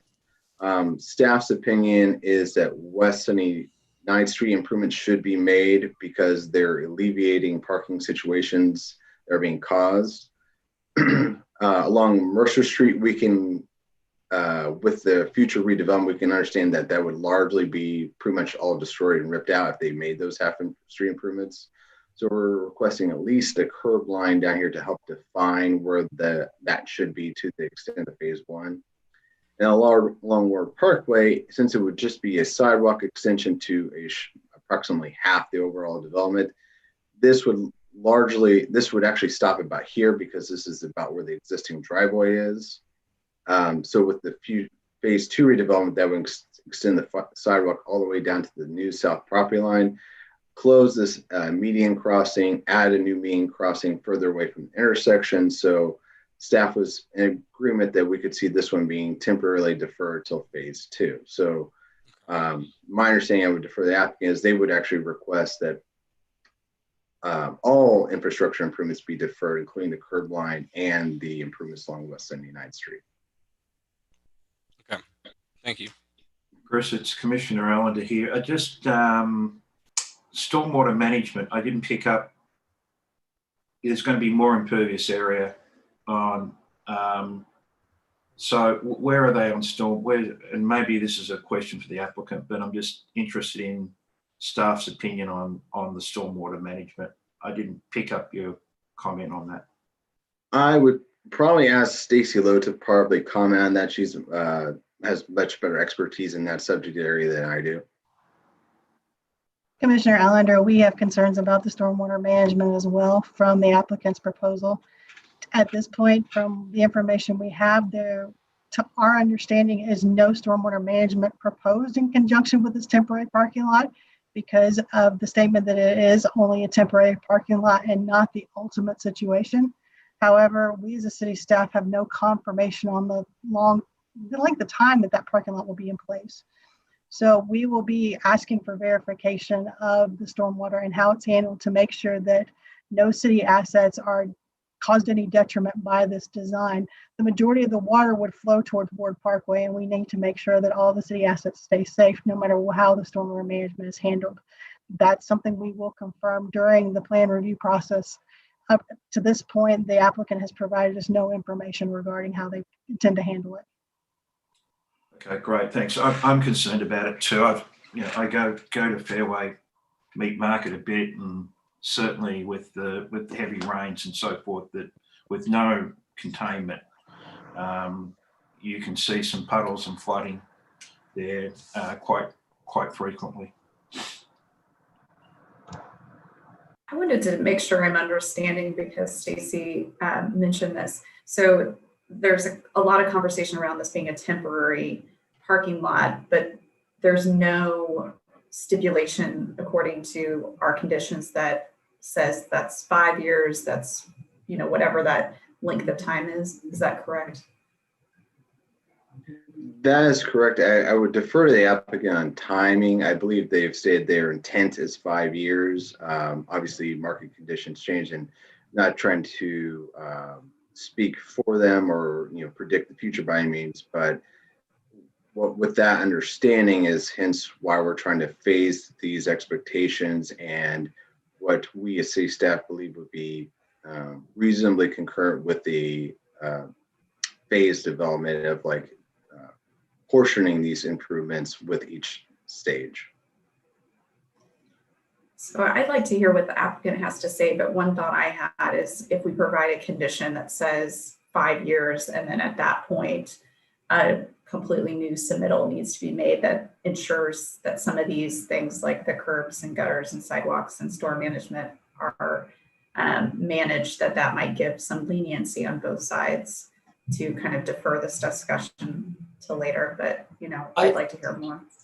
Ashley, on that thought, and I might have misunderstood part, but what I like about the way that the conditions were written with the phases is that my hope is that it doesn't punish the applicant. They had this dream, maybe for various reasons they've had to step back from their ambitious, project and bring it back a bit. What I like about it right now is that I feel as though the way the conditions are written, whether it's stormwater or other, we are protected in that this is better than the status quo. And so even if we don't hit phase 2, we don't see the full realization, the applicant isn't being punished by having to walk back from the phase 2 plan. So I guess in my mind, even if we at 5 years, unfortunately, this doesn't move forward, there might be some considerations like the type of surface I think was stated as something that might not be intended for long-term use. My hope is that we still end up with an improved plot as opposed to what we have now. I think I hear where you're coming from, but I think the fact that there's additional impervious surfaces that haven't provided that additional stormwater management, I think any project that we've seen thus far, we really require those things to be hand in hand. So I think that adding a parking lot would be great. I think functionally it would alleviate the parking from the neighborhood. But I think we want to make sure they're accountable to that. Totally agree. And that might be the part where I yeah. misunderstood. I was trying to reread the conditions. I was thinking that that condition was in there, that it needed to be done, but I'll let Stacy jump in. Commissioner Enders and Commissioner Sadowski, you are correct. There is a condition, I believe it's number 17 in the staff report that's before you, which requests that the applicant do a storm study prior to phase 1. So they will be required to show us how they're going to manage the stormwater before we approve any plans for construction of that first parking lot. If I'm understanding that correctly, you would be comfortable with us moving forward, knowing that that is a stipulation that they will have to agree to down the line. Based on the conditions as Chris has currently presented them to you in the staff report, I am comfortable moving forward as those conditions are written. I am unsure as to what modifications the applicant may request during the remainder of this conversation, and I would reserve final judgment until I've heard any proposals that they may make. But yes, I'm in full agreement with the staff report as we've currently written it based on how we've tried to address the improvements based on the phases of the proposed project. Okay, gotcha. Well, maybe we should move on to the applicant. Christopher, did you say the applicant sent an email that said he was not available today? No, the applicant provided this letter of support from the War Parkway Plaza Homes Association by email this morning. So I did kind of a quick copy and paste to introduce into the record. The applicant is on the call. I believe I saw him. It should be Roxanne Koch. All right. Well, He's welcome. been promoted as well.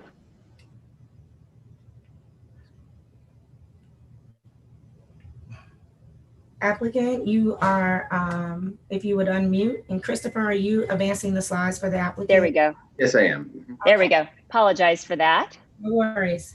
Good afternoon, Madam Chair and Commissioners. My name is Roxanne Koch, and I am with the law firm of Pulcinelli, representing Fairway Meat Markets, who is the property owner. And just to jump right to the stormwater condition, I'll set that one aside quickly for everyone. We understand those concerns. And the applicant has no objections to the condition as written in condition number 17. So, and as was stated, the purpose for this coming forward with this amendment to the proposed or to the current development plan as approved back in January really is to move forward as quickly as possible to alleviate what Fairway sees as really an imposition on the neighborhood with all of the parking when we are at the busiest time. There are a lot of visitors to the site and customers that do have to park in the street along Mercer and other locations throughout the neighborhood. And so this is going to actually improve existing conditions with the intent still to leave the overall redevelopment of the site as approved back in January intact. But again, this would be interim. The parking lot would have to be removed at the time that they move forward with phase 2. We feel like this is the right thing to do for the neighborhood sooner rather than later. I think Fairway Meat Markets, although they just recently acquired the site back in the spring, they've developed a good relationship with the neighbors. I would also like to add at this time that through the public engagement process, they did meet with the neighborhood. And as noted by the Frank McCabe, who's the president of the Neighborhood Association, supportive of this plan as we had proposed. And one thing that I do want to back up on, Christopher, I think, and I just want to make sure that on condition number 5, I think as you had written it out on the screen, you said that's for phase 1 only, but I believe that's actually for phase 2 because that is the Ward Parkway sidewalk. Oh, apologies. Okay. Is that, just wanted to make sure. I'm let me double check my notes here. I apologize. Yeah, that's okay.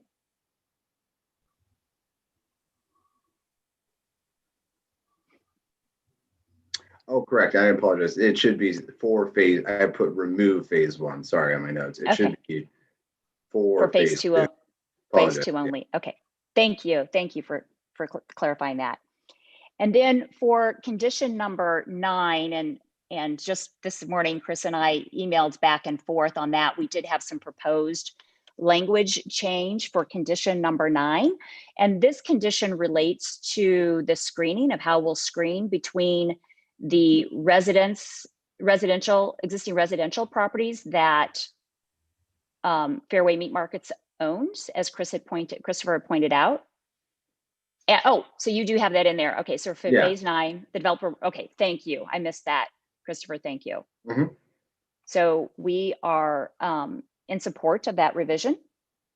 And then I think already stated phase 10, or excuse me, condition number 10 is getting revised to phase 2 only. And then our only other remaining conditions that we would like to discuss and defer to phase 2 is actually right now is condition number 19, which specifically relates to the 79th Street improvements. And thank you, Christopher. So as you can see right now, 79th Street, as it proceeds to the east, also is not improved. There's no sidewalks, curbs, gutters along 79th Street. We have all intention as we move forward with phase 2, which would actually be adding, to the development, expanding the use on the site, and make those changes at that time. The reason for this is right now we're trying to alleviate what is an existing condition with regard to the parking situation, and we're really not expanding the use of the business as we would be with phase 2. And in phase 2, I think one of the questions was, how do we know that, what security we have that this is just an interim use? Keep in mind that your development plans have a life of only 4 years. And for us to be able to come back and expand in order to maintain the ability to do phase 2, we would have to come back to the City Planning Commission and ask for an extension of that development plan. And I think any of those conditions could be revisited at that time as you approve an extension of the life of the development plan. So that is something that I would point out. With regard again to the 79th Street improvements, keep in mind that the parking lot, as we're discussing it, is to the north side, or excuse me, to the south side, on the other side, to the south side of the existing building, and does not touch or concern 79th Street. At this point in time, adding any curbs, gutters in that location are not going to add to any pedestrian traffic along 79th Street, as really it's a sidewalk that would lead essentially to nowhere. The sidewalk, and you can see it on this picture and the aerial that you have on the screen right now. As you go to the west, the sidewalks, although they go through the public right-of-way right there, they do end when you cross over into what is the bank parking lot immediately to the west, as Chris is pointing out right there. And there's no sidewalks that continue on past that point. Again, and we're talking about this as an existing condition. And at this time with phase 1, we're not expanding the use of the site. The same I would say with regard to the curb line along Mercer Street. But I think if there was one condition that would remain, I think that the applicant is willing to move forward with that curb line along Mercer. But again, that is something that would have to be torn out with the redevelopment, full redevelopment of the site. And the same can be said for much of the 79th Street improvements. We're concerned that with the new development coming in, much of it would have to get torn out. And with that, we are requesting approval of the amendment to the as proposed by the applicant. with the revisions to the conditions that we have discussed and the elimination, or I shouldn't say the elimination of the 79th Street condition. What we're asking for there is that that just be restated as to apply to phase 2 only.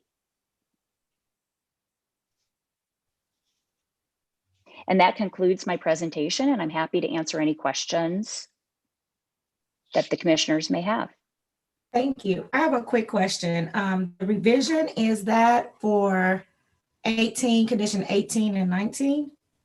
Sorry, I may have confused it. So the 79th Street condition is condition number 19. I may have misstated that in my presentation, and I apologize for any confusion. Okay. And that's the one that you want to have revised to phase 2 only? That is correct. Thank you. Thank you. Are there any other questions for the commissioners to the applicant? Does the applicant have an idea of when the expansion for phase 2 might take place? Currently, there is no set time frame, but as I did note that we would have to come back to this body to extend the life of the development plan beyond 4 years. So, and since it was approved in January of 2020, that would be January of 2024. So if we did not move forward before that, we would have to come back before this body to seek an extension.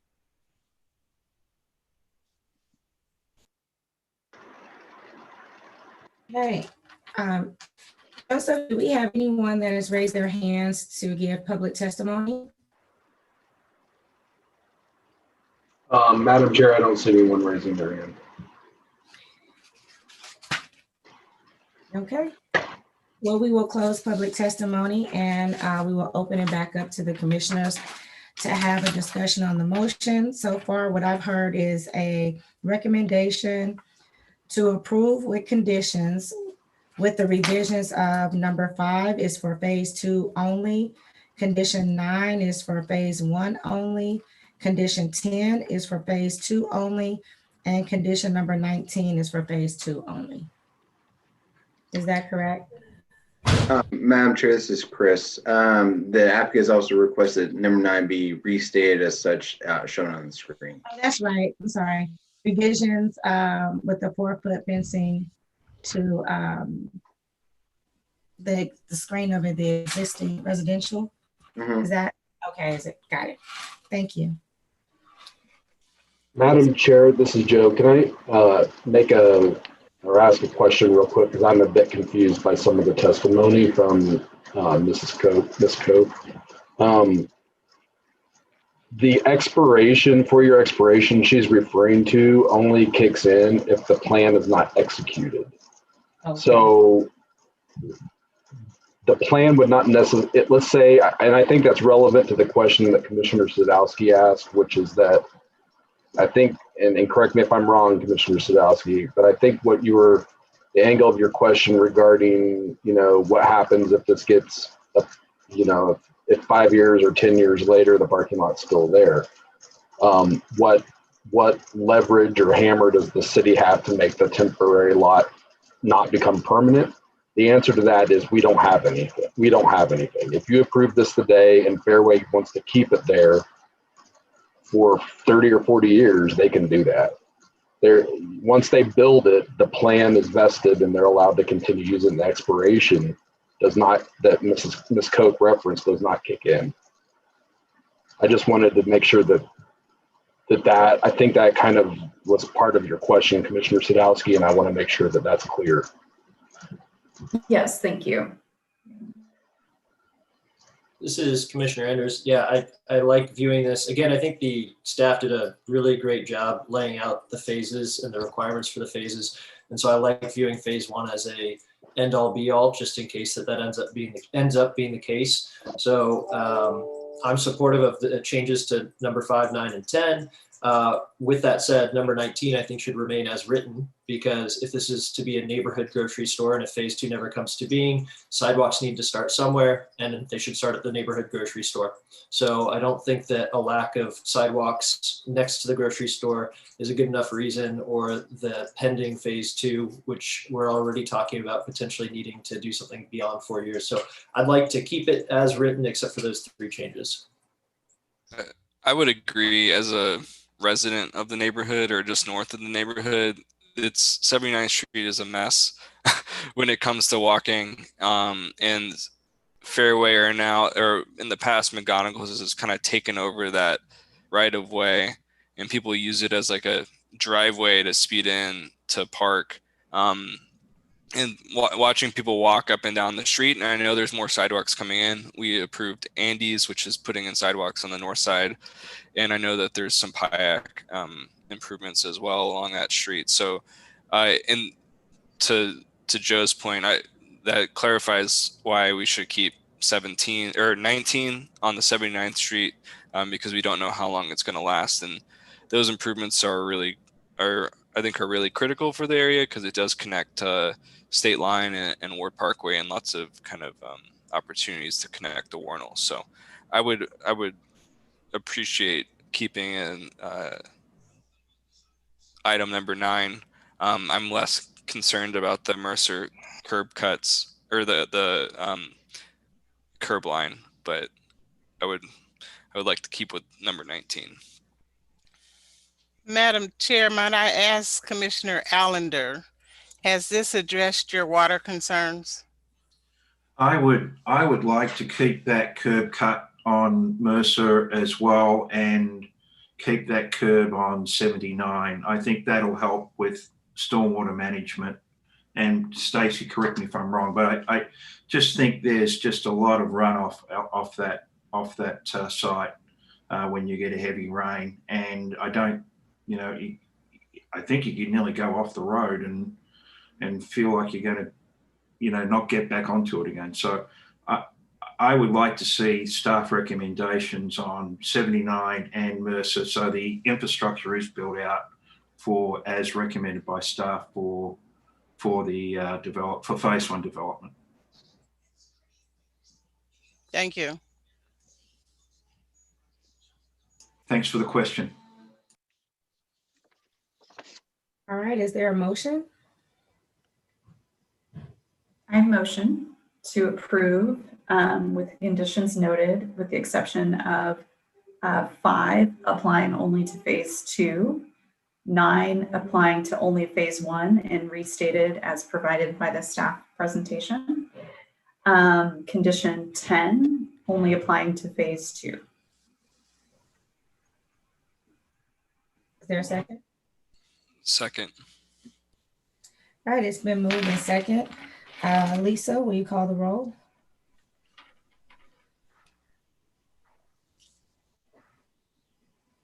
Commissioner Allender, Aye. Baker, Aye. Beasley, Aye. Enders, Aye. Hill, Aye. Rojas, Aye. and Sadowski. Aye. All right, motion passed. Much success on your project. Thank you so much for your time today, Ms. Cope. Thank you. Thank you. All right, Joseph, we're ready for the next docket item. All right, the next docket items are 3 companion cases, docket item 11, 11.1, 11.2, and 11.3. 11.1 is case number CPC 2020-00107, which is a request to approve the Riverfront Industrial Area Plan to change the recommended land use. Docket item 11.2 is case number CPC 2020-00108, which is a request to approve a rezoning from District R2.5 to District B3-2 to allow for a gas station. And docket item 11.3 is a request to approve a development plan for the gas station on the same property, which is located at 8400 Winter Road. Zach Nelson is the staff plan. Good morning, Zach Nelson, City Planning staff. So these next three cases are all companion cases, as Joe mentioned. And this is located on the east side of Kansas City, near the eastern border of the city, just east of 435. More specifically, the subject site is currently located just north of Winter Road, in between Donnelly Avenue to the west and Wallace Avenue to the east. And the site is currently being used as an auto car dealership. And then in terms of some of the surrounding land uses, there's single family residential to the north and to the west and to the south as well. And then there's a gas station to the southeast on the south side of Winter Road. And then directly to the east, there's another car dealership and then a tire shop as well. So in terms of zoning, the site currently has a split zoning. The southern portion, which is currently being used for the auto dealership, it's zoned B3-2. And then the northern two lots of the site are currently zoned R2.5. And that's the reason for the first two companion cases. The applicant is requesting an area plan amendment to the Riverfront Industrial Area Plan to change the recommended land use from from low density residential to commercial. And then the second companion case is the applicant is requesting to rezone from R2.5 to B3-2, which will essentially just clean up the zoning of the site and make it just one zoning district. And so this is looking at the site, looking generally north. As I mentioned, it's an auto dealership. There are sidewalks on all three sides of the site. And then the sidewalk that's along Winter Road was recently rebuilt to city standards. And I also wanted to mention that Winter Road is also considered a Missouri Highway 24. And so MoDOT has provided some conditions, and I'll get to that in a minute as well. I just wanted to point that out. So the third companion case is a development plan, which will serve as a special use permit. The applicant is proposing to construct a convenience store with fuel pumps to the south. And that, as I mentioned, the development plan will serve as a special use permit, which will allow for the fuel sales. The B3-2 zoning district requires a special use permit for that type of use. The site shows two access points off of Donnelly Avenue and off of Wallace Avenue. I wanted to mention in the staff report, the site plan shows another access off of Winter Road, and MoDOT has stated that they will not allow for that access off of Winter Road. And so that's the reason for the discrepancy. And then the site plan also shows a drive-through going around the north part of the building. The applicant has stated that they also intend to have a restaurant inside of the C-store as well. So that's the reason for that. And then there's parking provided as well. The C-store will be 5,000 square feet.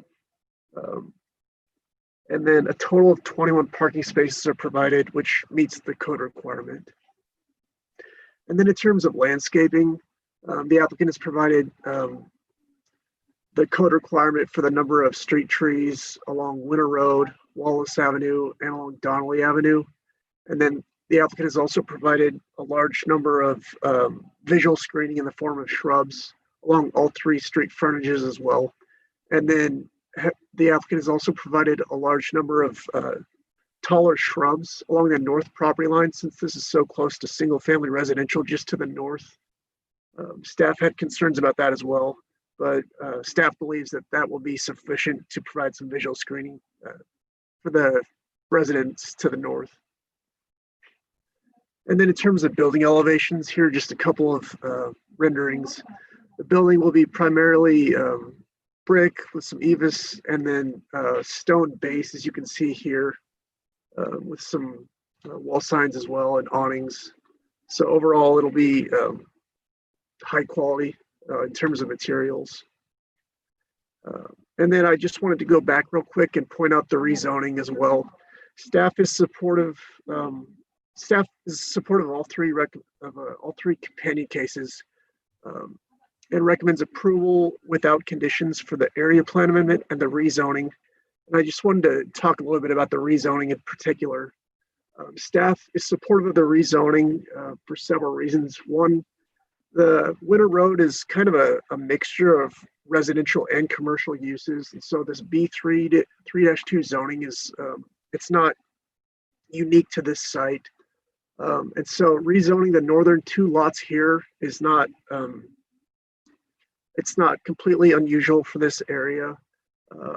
There's just to the east, there's a single family home here just north of the auto lot that's currently zoned B3-2.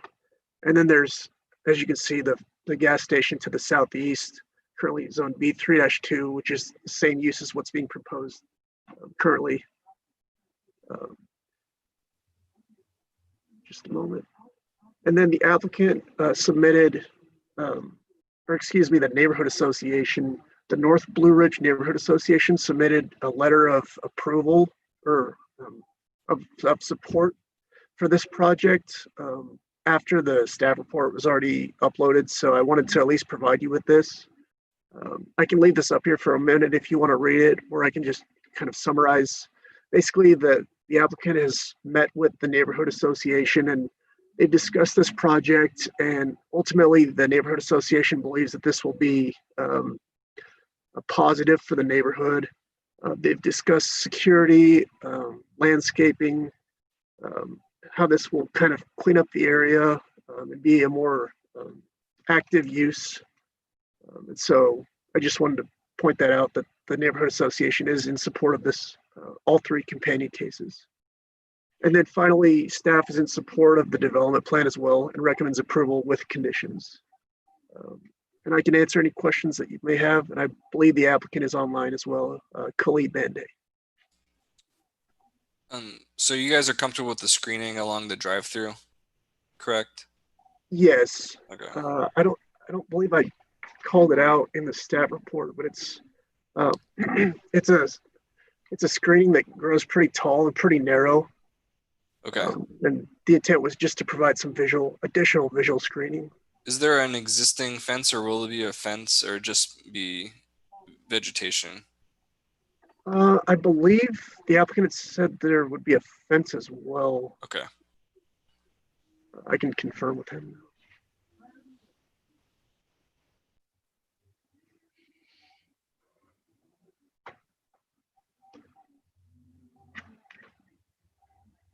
Joe, if you wanted to promote Khalid, if you haven't done so already. I did a couple minutes ago. Okay, thank you.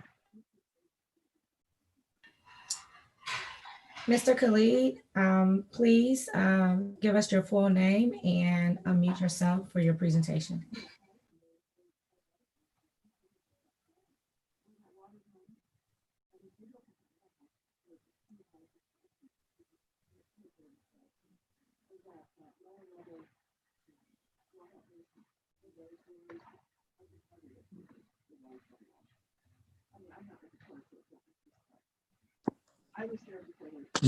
No. Hello?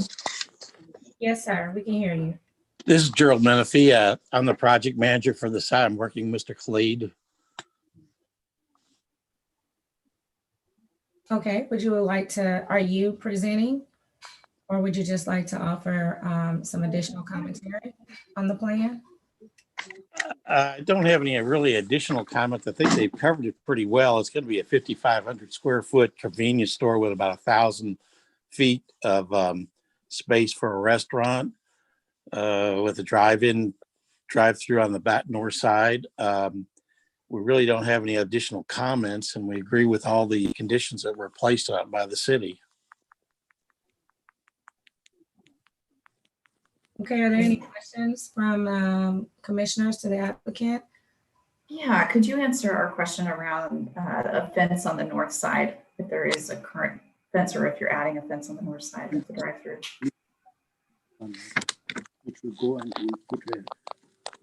Excuse me a second. There is one the fence which will go, we'll put a green. You'll put a fence up? Yeah. We'll be putting a fence along the north edge of the site. And then I had a couple other questions. MoDOT had asked for a traffic study. Have you conducted a traffic study? No, we haven't yet. I believe there was somebody from the city had said something about maybe not really having to do one, but we haven't confirmed that yet. Okay. But we've gone out and done the counts for it. It's a matter of getting it all put together if we have to. Okay. And then my last question is, have you engaged with the school to the north of you? Have they commented? No, I don't believe we've done anything with the school in the north end. Okay. In fact, I think the only direct access to the school is along Wallace Avenue. Donnelly dead ends up toward that school area. Okay.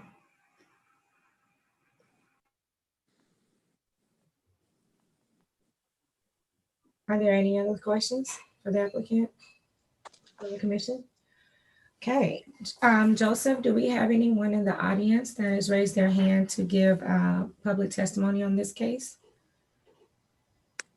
Madam Chair, I don't see anyone raising their hand. No engagement this week, huh? All right, we'll close public testimony and we'll go back to the commission. And if you guys have any other questions or things you want to discuss, if not, we'll take a motion. I had a question to follow up with Zach. Is the traffic study required for them to? Yes, MoDOT is requiring that. And so if it's not completed and we haven't received it by the time that it gets to BZA, then we'll likely request a continuance at that time. Because I think Public Works has stated that they might have additional conditions based on that traffic study. Okay. Right. Yeah, this is Jeff Bryan with Public Works. And yeah, as stated, the city didn't require a traffic impact study. As mentioned, it is on a state road. And so, yeah, MoDOT did require that traffic impact study. So I've seen the scope, but haven't seen the study itself yet. So once it does come through, both MoDOT and Public Works will review it, and we'll put any conditions in at that time. I will just say I have two major concerns. One is that a traffic study has not been conducted because there is so much traffic coming up of winter. And my other big concern is pedestrian safety from the school. There's about 600 kids that are in that school just north of the project. So many of whom English is not a first language. And so my concern is that if you have kids K through 8th grade walking around the neighborhood, and I'm sure this will be a draw for them, to not engage with them or not get a sense of what the school's perspective is on this is concerning. And I also think that a pedestrian safety issue.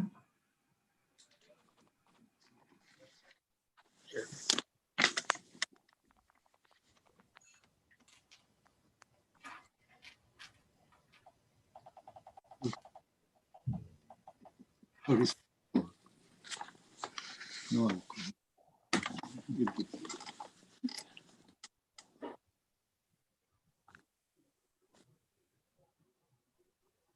You off? Baby, are you responding? Do I need to respond to it because you're in the school?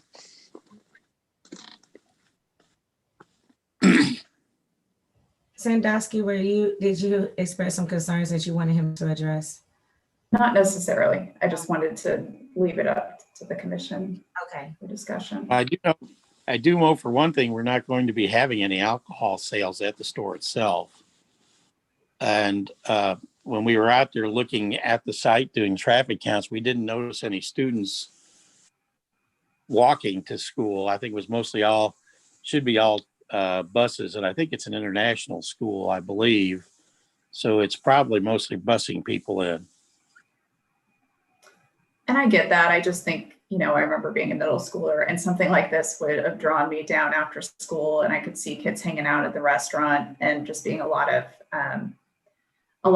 kids hanging out around after school time and maybe before school time, even if they are bussed in.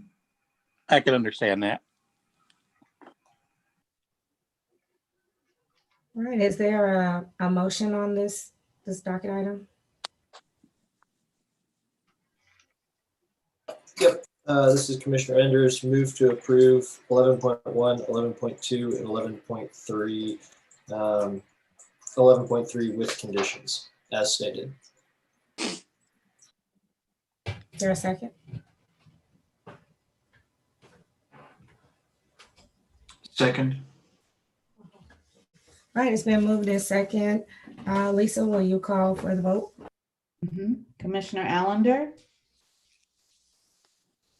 Aye. Baker, Aye. Beasley, Aye. Enders, Aye. Hill, Aye. Sorry. Rojas, Aye. and Sadowski. Nay. All right, the motion passes to approve docket items 11.1, 11.2, and 11.3. 11.3 with conditions. Much success on your project. Thank you. Thank you. Thank you, sir. All right, Joseph, we are ready for the next docket item. The next docket item is 12, case number SUP 2020-00042. This is Davidson Elementary School at 5100 North Highland. Request to approve a special use permit to allow for construction of the new school. Zach Nelson is the staff planner. Good morning again, Zach Nelson, City Planning staff. So this next case is located up north, just south of Gladstone. A little more specifically, this is Davidson Elementary School, located in between Northeast 51st Street to the south and Northeast 52nd Terrace to the north. The site is primarily surrounded by single-family residential. The school is kind of centrally located with vehicular access off of 51st Street to the south here. And that's both for parent student drop-off and also bus access as well. And there is a pedestrian walkway currently that leads up to the north. So this is looking north at the site from 51st Street. This is the one access that I mentioned. So the applicant is here today requesting a special use permit to allow for a new school, which is considered a public and civic use in an R6 zoning district. So I know the site plan might be a little bit difficult to read, but the site plan shows a new school to be built located just north of the existing school with new access being built off of the street to the south. This will allow for much more stacking than previously exists with a large amount of parking. A total of 20 spaces are required for this and 102 spaces are now being provided. So this, as I mentioned again, will help with stacking quite a bit. And then off of the north, there's also vehicular access, and this will be primarily bus drop-off. I'm not sure if you can see that real well, but that will be on the north side of the school. And then there will be pedestrian connections to the north and south side of the schools with grass play areas on the east side here. And then a detention pond is located just to the west of this south access here. So the school itself will be 70,475 square feet in floor area. And then here's just a kind of a zoomed in look at the footprint of the school itself. Gives you a little bit better idea of the entryways, both on the south side and the north side.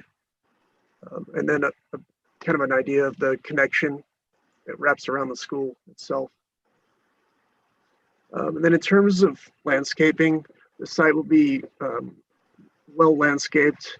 Street trees are provided along both adjacent streets to the north and south. And then perimeter and interior landscaping is also provided within the parking lots, as you can see here. And it complies with the landscaping requirements of the code. And then in terms of the building elevations themselves, the building will be primarily precast concrete with brick and metal panels. So this kind of gives you a better idea. We'll have large signage, so it'll be pretty visible from the streets. So staff is supportive of this. and recommends approval subject to the conditions of the staff report. And this will require a couple of variances. I pointed out, I don't think I have them specifically called out in this staff report. They will be called out once it gets to the Board of Zoning Adjustment, obviously, but some variances will be required. But other than that, staff recommends approval subject to the conditions in the staff report. I can answer any questions you might have. Thank you. Are there any questions for Zach? All right, is there an applicant here that wants to give additional context? Yes, I'm promoting the applicant now. Okay. Welcome, please state your full name and your company.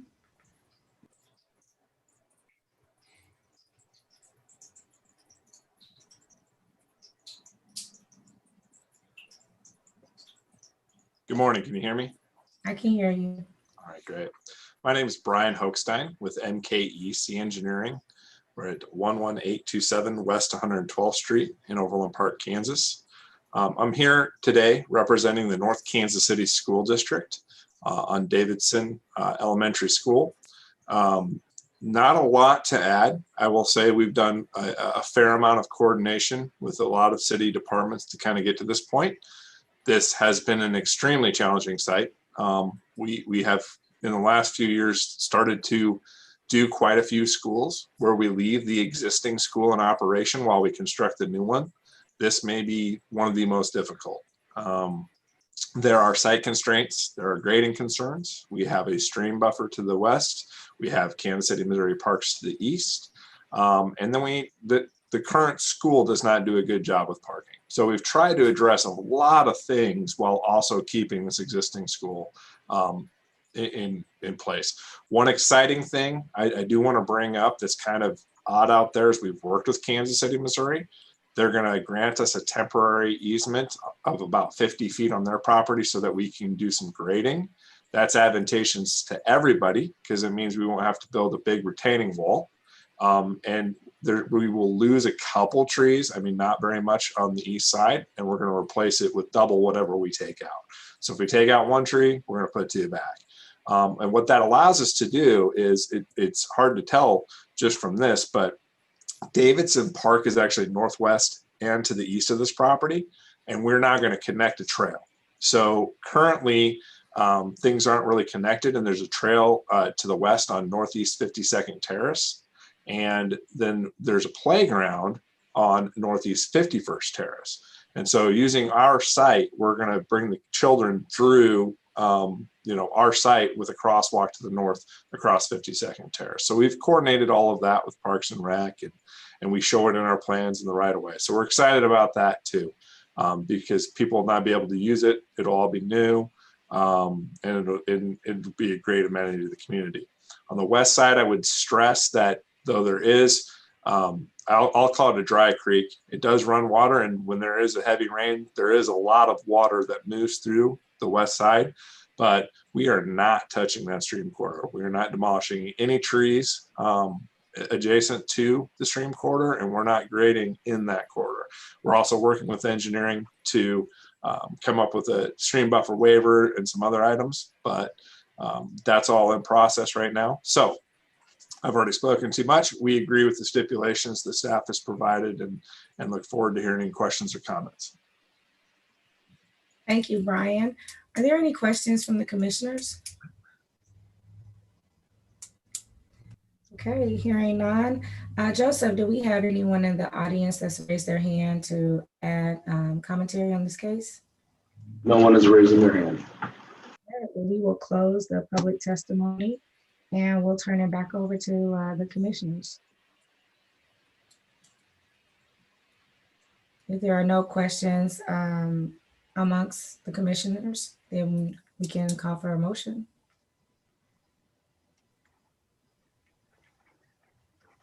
This is Commissioner Enders. Looks like an exciting new improvement, and I will move to approve with conditions. Second. All right, it's been moved in second. Lisa, will you call for the vote? Commissioner Allender? Aye. Baker, Aye. Beasley,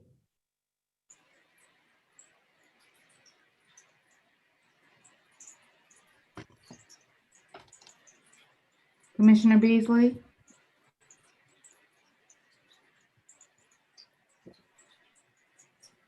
okay, I'll come back. Enders, Aye. Hill, Aye. Rojas, Aye. and Sadowski, Aye. and Commissioner Beasley. We'll take that as an abstain. Okay. All right, so the motion passes. Much success on your project. Seems like a really great project. I think, Brian, are you next for the next docket item? I am. Okay, so commissioners, before Joseph reads the next docket item, just want to get a sense of how you feel. After the next docket item, we can take a small break if you feel like you need one, or we can plow through. I think we have about 3 cases. So we can take a break. Is that good to take like a 10-minute break after this next docket item? Okay, all right, thank you. Didn't want Brian to have to stay on for our break. Ready, Joseph, for you to call the next docket item? Or did we continue that one? We did not continue it. No, it's moving forward. Docket item 13, case number SUP 2020-00043, which is Maplewood Elementary at 6400 Northeast 52nd Street. This too is a request to approve a special use permit to allow construction of a new school. Zach Nelson, of course, is the planner.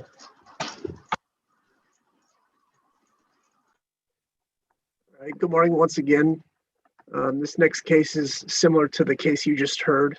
This is a request for another special use permit to allow for a new school, which is considered a public and civic use in an R6 zoning district. This case is also located up north, you can see in the Shoal Creek area. A little more specifically, this is the Maplewood Elementary and Maplewood Park Middle School, the grounds, which is located just north of Northeast 52nd Street, with Bennington Avenue to the east and North Wheeling to the west. And then there's single family residential surrounding most of the site. So Maplewood Elementary gets access, vehicular access off of to the south off of Northeast 52nd Street here. So this is looking north at the current school from across the street to the south. So the site plan shows a new Maplewood Elementary to be constructed generally to the northwest of the existing school. I've kind of outlined in red. It was a little bit difficult to read initially. And so the new school will be 57,870 square feet in floor area. It shows new parking to be constructed, which again will help with stacking. It will also just provide for more parking than currently exists. In terms of parking, a total of 13 spaces are required. The ratio is 1 per 4 employees, and so there's 50 staff. And so 100 total spaces are provided, so it exceeds the requirement greatly. And then there's a detention basin shown in the northwest corner of the site here with some additional play areas to the north as well. And then in terms of pedestrian walkability, it'll be well connected with sidewalks and things like that. And then I just want to zoom in just briefly on the footprint of the building itself, just to give you a better idea of kind of what it looks like and kind of the access to the building itself. So the parking is just to the south here. You can't see it in the screen, but a couple of retaining walls are shown here. So it just gives you a better idea of the footprint. And then in terms of landscaping, the site, the landscape plan shows new street trees to be planted along Northeast 52nd Street, and then a lot of interior landscaping as well, as you can see here. This will comply with the landscape requirements of the code as well. And then in terms of building elevations, this is a little bit different than the last school, but similar in terms of building materials. Again, will be primarily brick with precast concrete and metal panels as well. and then a large wall sign here facing south, which will give a lot of much needed visibility compared to the current school. So again, staff is supportive of this special use permit as well and recommends approval subject to the conditions in the staff report. And I can answer any questions that you might have. Thank you, Zach. Are there any questions for Zach from commissioners? Okay, hearing none, we'll go to the applicant, Mr. Bryan. Is there any additional commentary or presentation you would like to provide? Thank you again.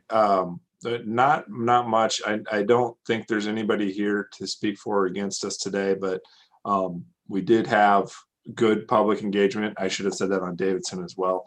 And on this one in particular, it was a little strange because the parcel viewer for Kansas City didn't have the right neighborhood organization. They have a newer neighborhood organization.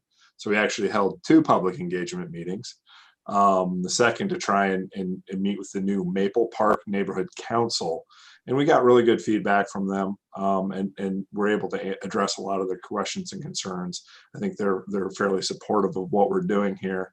The school is a little bit smaller. The other thing I will point out that's I think very important about this is that we are moving the access to a single point. It's our preference to generally keep buses and cars separate when possible. On this particular site, though, with site distances and road grades, the current existing entry is terrible, for lack of a better word. It is not the best place to have the entrance. So we've gone with a single entrance to try and alleviate some site distance issues, some other concerns. So I think there's to be some massive improvements to this. And then finally, this existing school is going as well. You see it here because it's off to the side on this campus. That area, once demolished, is just going to become a green open space. So that's all I would add, and I'd be happy to take any questions or concerns. We agree with all the stipulations and considerations of the staff. So thank you. Are there any questions from the commissioners? All right, hearing none, let's move to see if there is anyone who's raised their hand to give public testimony on this case. Madam Chair, no one's raising their hand. All right, well, we will close the public testimony and return back to the commissioners. We're ready for a motion unless you have additional questions.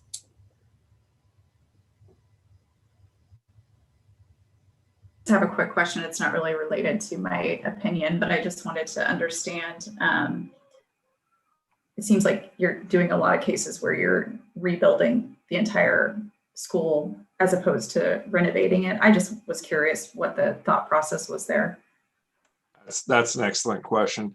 So the primary issue in this particular school district, and it has been kind of the MO for the recent ones, is these schools have hit a 50-year lifespan, in some cases 60 or 65 years. And so beyond just lifespan, the materials used in them are deteriorating to a point that it's not cost effective.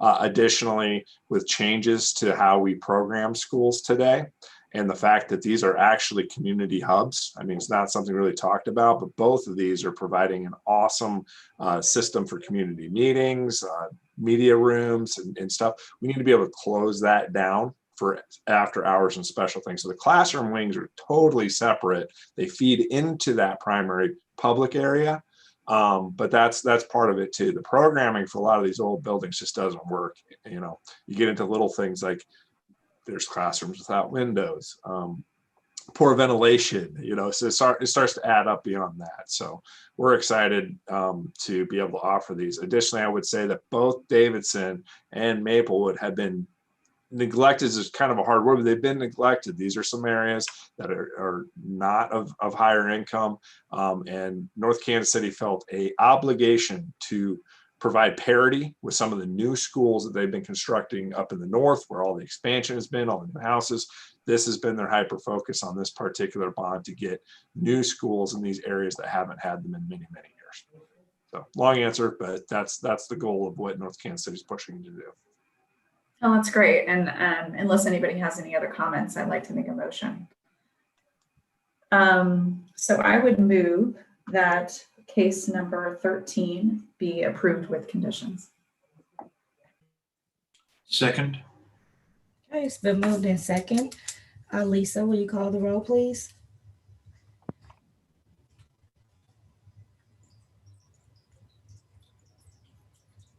Commissioner Allender, Aye. Baker, Aye. Beasley, Anders, Aye. Hill, Aye. Rojas, Aye. and Sadowski. Aye. I just see in the chat Commissioner Beasley can hear us, but we can't hear her for some reason. Do you want to, Beasley, type in the chat yay or aye? That way we can at least record your vote until we can find out what's going on with your volumes.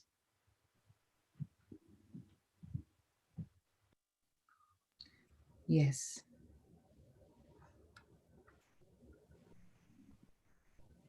All right, I heard someone say yes. Was that you, Beasley?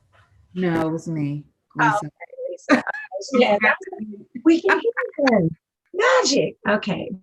Well, she has typed yes in there. So the motion passes unanimously. Thank you for this project. I think it's going to be really exciting for our kids to get a new school, and can't wait to see how it unfolds. So much success. Yep. Thank you for your service, and we appreciate your time today. Yeah, thank you. All right, commissioners, it is 11:50. You guys want to take a 10-minute break, and then we have about 3 more cases. All right, we'll return back at 12 o'clock. Madam Commissioner Paul Rojas, on or about 1 o'clock, I must have to excuse myself for the rest of the session.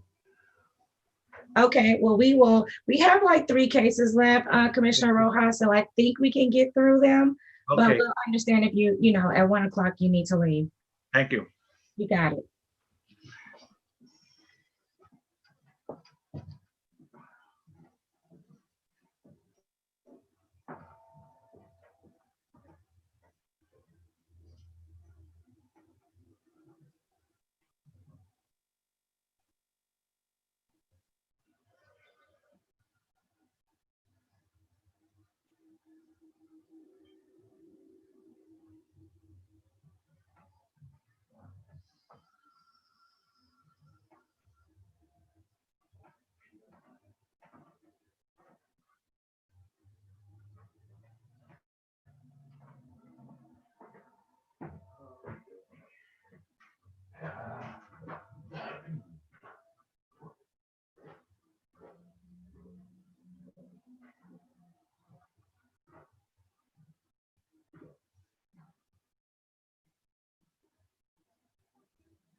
steps that you add between the person casting the ballot and that ballot actually being considered valid, the higher the likelihood is that there'll be some mechanism by which that ballot will be invalidated.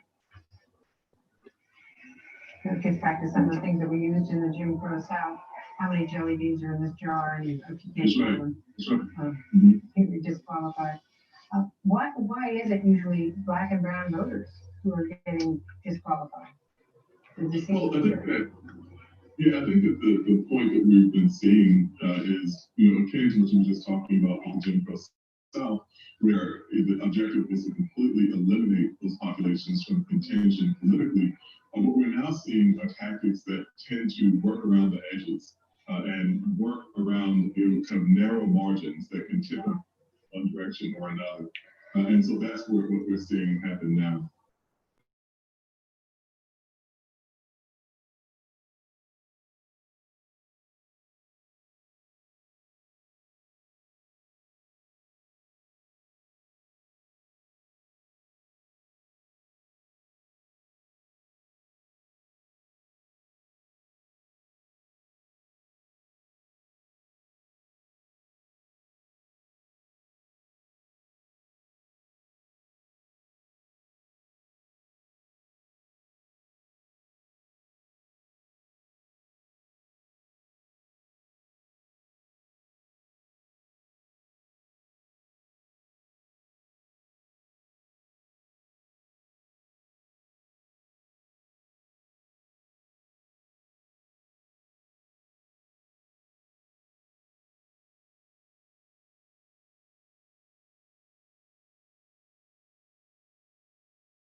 Commissioner Hill, I just want to say you're doing a great job today, leading us. Thank you so much. You know, I'm not really great with multitasking, right? So I already have 2 screens, and so I'm trying to hang in there, but you guys make it easy. You ask all the good questions. Well, you're doing a great job. Thank you. Getting us through. Maybe nearly record time too. Hey, I was worried in the beginning. We spent like an hour, and I thought, well, but no, I think we will. We'll get done. So can y'all hear me now? Yes, we hear you. You are back. I don't know what happens. I disconnected and relaunched it. So I agree. You're doing a wonderful job of keeping us on task and moving us forward. Thank you. Yes, ma'am. Let's see. Is Commissioner Rojas, are you there? Rojas? We'll wait a little bit and then we'll get started.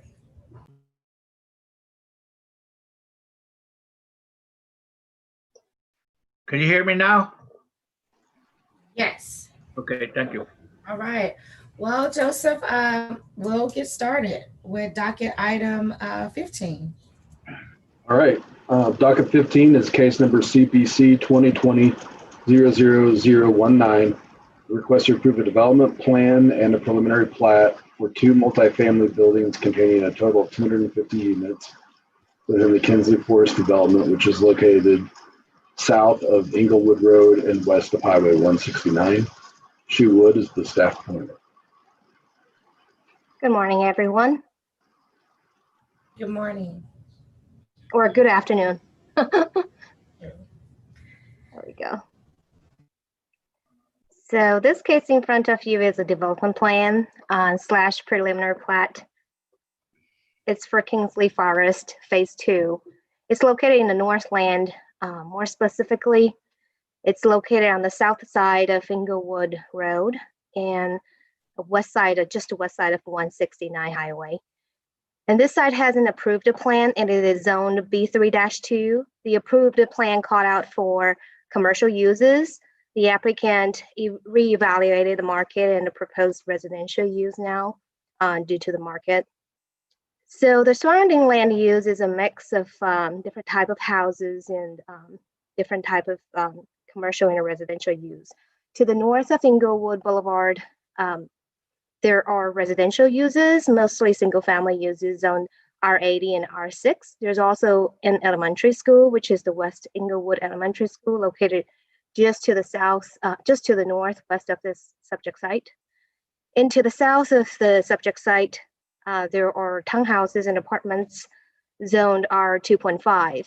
To the east side of the site, which is also part of the approved plan, those are zoned B3-2 for commercial uses.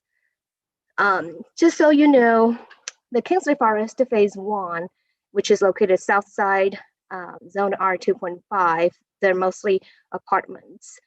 So this proposal is in accordance with that plan as well. This is the view looking east from northwest Inglewood Road. The subject site is located on your right hand. And this is an older picture. I apologize that Inglewood is not looking like this anymore. Inglewood is basically finished. And Inglewood Road is an established boulevard now. This is the view looking southwest from northwest Inglewood Road. And right in front of you to the left side here, that's the North Mercier Drive, which divided the subject site into 2 lots. Here's the site plan provided by the applicant. The applicant proposes 2 lots for the subject site. Lot 1 is located to the west side of North Mercier Drive, and the lot 2 is located to the east of the Mercier Drive. The applicant also proposed a tract, which is tract A, that's located to the southeast side of lot 1. And I want to mention there is a regulated stream running north-south across lot 2 and all the way through Mercier and to lot 1 to the southeast corner of lot 1. The applicant also proposed a trail located to the very west side along the west property line of lot 1. And such trail They propose to use it as a parkland dedication. So once when the trail has been defined, the alignment has been confirmed, it will become another tract itself. So for lot 1, the applicant proposed 2 buildings after working with staff. The site is a little bit challenging. It slopes down quite well from the subject site to Inglewood. So for the best of the result of design, the applicant agreed to propose 2 buildings. One is the north building, one is south building. Each building will be 4 stories, and the total of the number of units will be 168 units for lot 1. The applicant provided 271 parking spots, which is sufficient for lot 1. The applicant also provided 2 vehicular access from Mercier Drive to such lot. As you can see, one is located to the north, one is located to the south. And the applicant also agreed to extend the existing northwest of 55th Street, which is located on the south side of the lot 1. They agreed to extend it all the way to Mercier Drive to connect this road for serving the neighborhood better. And such extension will include curb gutter and whatever the utility that's going to be necessary, including water, sewer, main over here as required by city standards. Okay, and then let's move on to lot 2, which is located to the east side of the subject site. Lot 2 they proposed 1 building, which is in an L shape and will contain about 104 units. They proposed 168 parking spots, which will satisfy the parking needs as well. And for lot 2, they did propose a pool and other amenities located on the south side of the building. For lot 1, they did propose a clubhouse, which we will see the elevations here in a little bit. For lot 2, they did provide 1 vehicular drive access, which will line up with the extension of the northwest of 55th Street. And such driveway access will be accessed from North Mercier Street. Here's a utility plan. Like I mentioned, they agreed to extend the water and sewer main along northwest of 55th Street. This is their landscape plan. They did provide sufficient street trees, parameter landscaping, interior landscaping, and screening landscaping in general complies with the code requirement. One thing I want to mention is to the southwest corner of the lot 1, they will continue working with staff on the alignment of the trail and provide more landscape along the trail. This is an outdoor lighting plan. They generally complies with the code. Here are some building elevations, including materials and renderings. This is the north building in lot 1, which will be in the north facade of this building will be facing Inglewood Boulevard.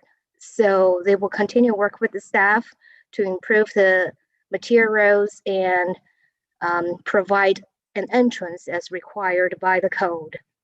Currently, they're mostly panel sidings and accent materials made of masonry. They generally complies with the code, and they are inconsistent with Kingsley Forest Phase 1. And this is the south building on lot 1, which probably will not be visible very much from the North Inglewood Drive. This is the east building on lot 2. Again, the north facade is where it's going to be visible from the Inglewood Boulevard. And they will also continue to work with staff on the improving the materials and adding an entrance on the north facade. This is an elevation for the clubhouse located on lot 1 on the south side of north building. And here are some building elevations. In general, staff recommends approval with conditions listed number 1 to 40 on the staff report. I want to highlight a few conditions here. The first one is before City Council, there are a few items staff calls out for the applicant to revise and continue working with staff. The first one is to add a north entrance to the north facades of the north building on both lot 1 and lot 2, like I mentioned. That's required by the code for boulevard standards. The number 2 is, or B, is revising building materials and colors for the north facade. For the north facade. And then C is revising the trail layout. We want to make sure the trail can be incorporated to lot 1's pedestrian circulation as well. So connections to the site is necessary here, and they agree with the staff to continue working on the alignment and including improving the landscape along the trail as well. And another condition I want to highlight is number 12, which the water line will be extended along northwest of 55th Street and connect up to North Mercier with the existing water line. That shall conclude my presentation, and I'm open to questions. Thank you. Are there any questions from the commissioners? Shu, I have a question about your comments about the north building facade and the materials. Can you just expand on what you're working with them on that? Yeah, let me share the screen first where we can see the building better. And you're talking about the north buildings for both lots, right? The north facade. Yeah, what we wanted them to do in general is we want to make sure that they fully comply with the Parkway and Boulevard standards, which we do require an entrance. It doesn't have to be a public entrance, but there has to be an entrance from the boulevard. Currently, based off their floor plan, which I'm not showing here, that they don't have an entrance yet. So we'll probably have to change the floor plan, which will correlates to the elevation plans. And the second part about the building materials and the color tones, we want to make sure that this is not just an entrance that it gives them more of an entrance feeling, that we would encourage them to probably focus a little more of this center area where they have the masonry building materials here. We would like them to use a little bit more masonry at the center to emphasize the entrance, and maybe have a higher pitched roof over to here to stand out, give people a little bit more visual looking of an entrance from Inglewood Boulevard. Are there any other questions? Okay, this is time for the applicant. Is that, has the applicant been promoted? Is that Dustin? Yes, thank you, Madam Chair and Commissioners. Dustin Burton with RIC. We're at 1815 McGee Street here in Kansas City, Missouri. I'm representing today Taurus Investments and Fillmore Real Estate. And then joining me today as well is Scott Roseman with Roseman Associates, who is the architect on the plan. I don't have anything to add to Shu's presentation. Thanks to Shu and the rest of the staff, they've been very helpful. We're excited about this project. It's as Shu mentioned, it's a difficult site, a lot of grade change. So we've spent quite a bit of time kind of working through that, and think we've got a good product here. So I'll stand for any questions you might have, and then if there's anything architecturally related, you can promote Scott, and he'd be happy to chime in. Thank you. Thank you, Dustin. Are there any questions from commissioners to Dustin, or do you have any questions around the architecture again? My question, Commissioner Hill, my question would be just, I'm interested in anything with affordable housing or for this development. So these units are all going to be market rate. There's no discussion of really any Section 8 or any other programs for these products.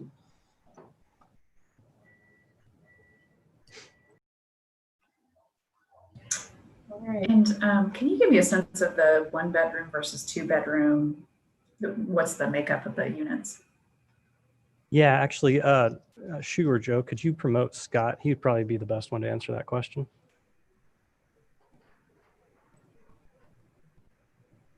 Done.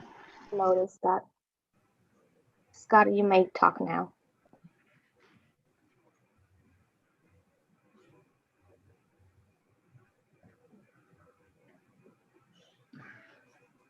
Yes, good afternoon, staff. This is Scott Roseman with Roseman and Associates.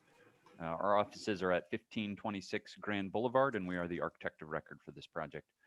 Thank you for your question. The final unit mix is a mix of ones and twos, and within the one bedrooms, we have various sizes of and configurations of one bedrooms also. I don't have the exact statistics on hand, but we're probably in the 60 to 70% one bedrooms and the balance two bedrooms. We know it's not Section 8 or anything, but do you have an idea of what the rental rates are going to be for this? Just for our own knowledge. Sure. No, I appreciate the question. Not at this time. No, we do not.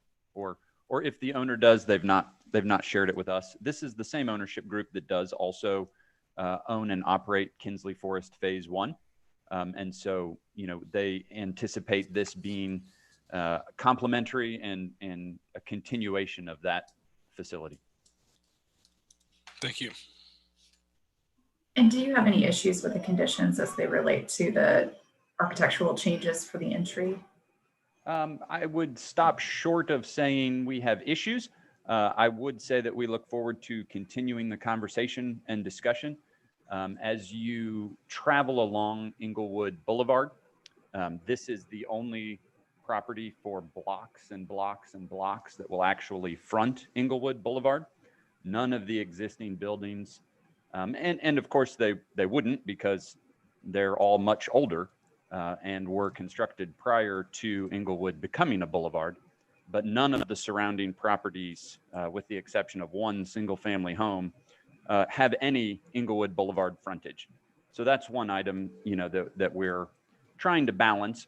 And then the second is this severe grade changes from Inglewood Boulevard down to the project. I don't believe a grading plan has been shown on the screen yet, but on the west side, the finished floor of the first floor of that north building is going to be plus or minus 15 feet lower than Inglewood Boulevard.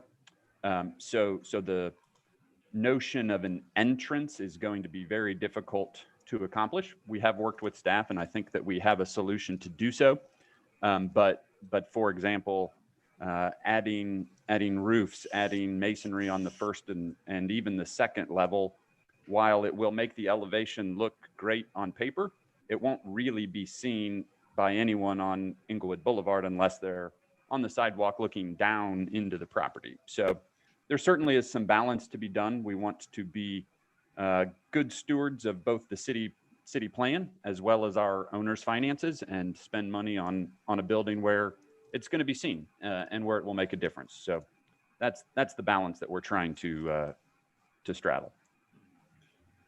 Yeah, I'm looking at the grading plan, and it is quite intense. And I think the way that you've managed to orient the buildings to still face the street, while at the same time being able to manage the runoff from the parking and the grade changes is really quite amazing. And so I just want to say that I empathize with the inability to connect both on the north and south sides with the dramatic grade change that there is. So though I encourage entry along a boulevard, I do see that there's some extenuating circumstances that make it difficult, and the fact that the grade actually comes down to the building as opposed to up, to your comment, makes that entry point less crucial, because it just is not as well seen regardless of what architectural elements you place around it. So I would much rather see the money spent on making sure the facade is,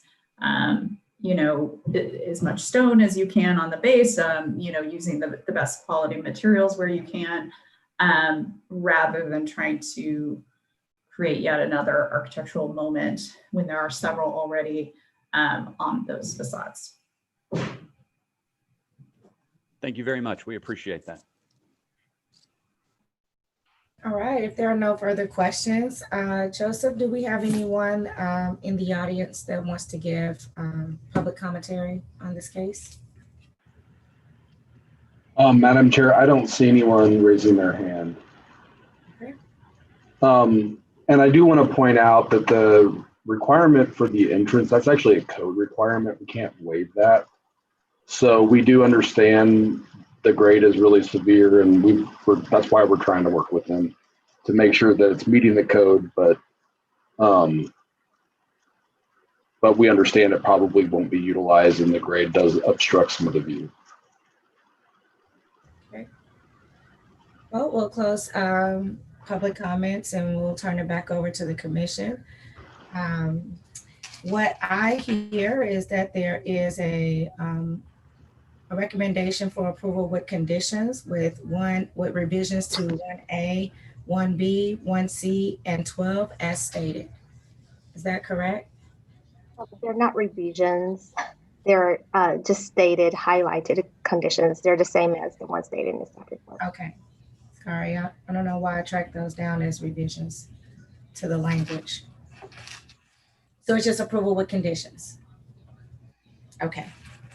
Well, if there are no questions amongst commissioners, we can have a motion.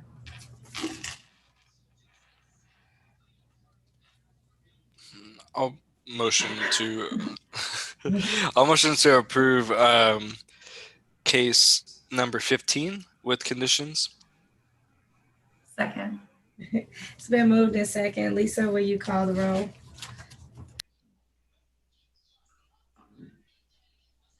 Commissioner Allender, Aye. Baker, Aye. Beasley, Aye. Enders, Aye. Hill, Aye. Rojas, Not voting. okay, and Sadowski. Aye. All right, Lisa, was that one abstention from Rojas? I didn't quite. Yes. Okay. Well, motion still carried. I just wanted to make sure we captured that correctly. Much success in your project. Excellent job, Shu and the applicant. Thank you. All right, I think we're ready for docket item 19. Is that correct, Joseph? Yeah, that's correct. It's case number SUP 2020-00045, which is a request to approve a special use permit on about 5 acres at 5901 Connecticut Avenue to allow for construction of a truck parking lot. The applicant is requesting dismissal of this case. They're withdrawing the application. All right. Any questions, commissioners, to staff on this item? Nope. All right, Joseph, is there an applicant that wants to say why they are asking for dismissal or no? Patricia Jensen is the applicant. She's in the meeting, and here she is. All right, Ms. Jensen, will you state your name and organization and address? Sure. Madam Chair, members of the Plan Commission, my name is Patricia Jensen with the Rouse Retz Law Firm with offices located at 4510 Bellevue. Here today on behalf of the applicant. My applicant originally had a contract to purchase the site, and after evaluating costs has determined not to move forward with the purchase of the site. All right, thank you, Patricia. Are there any questions? No questions? All right, Joseph, is there anyone who's raised their hand on this case to give additional commentary? No, Madam Chair. All right, we will close public testimony and we'll take a motion from a commissioner. I move to dismiss docket item 19. Thank you. Send down. Second. All right, it's been moved and second. Lisa, will you call the roll?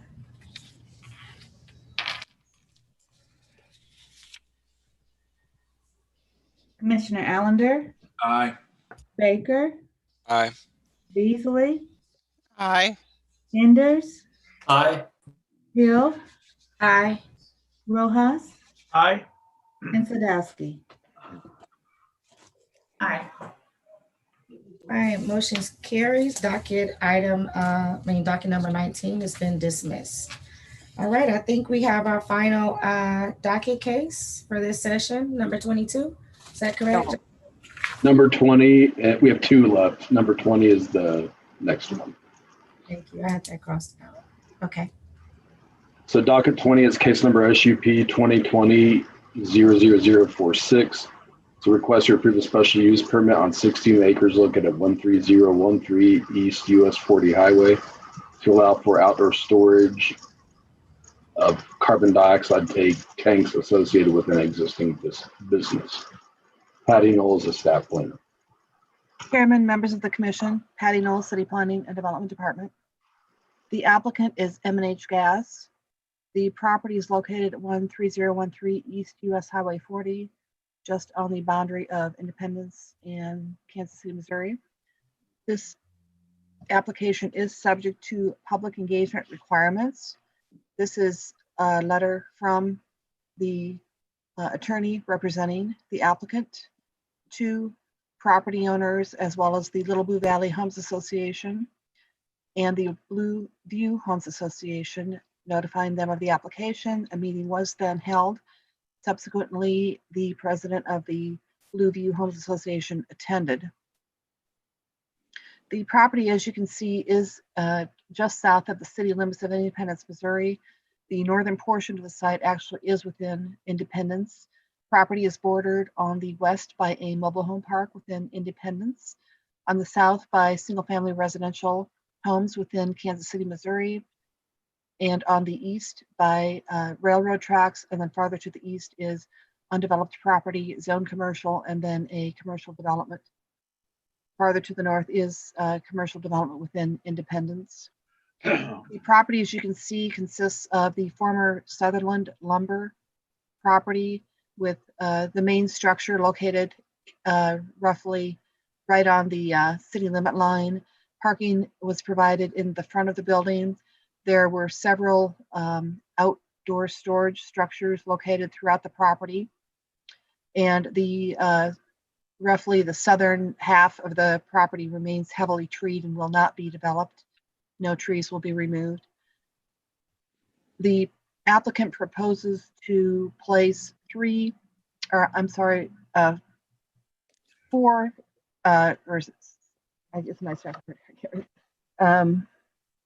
four propane tanks between these existing outbuildings and the railroad right-of-way, and that is actually what is triggering this request for special use permit, solely the use of outdoor storage. The applicant also, M&H Gas, intends to occupy the former Sutherland lumber building itself for their office space.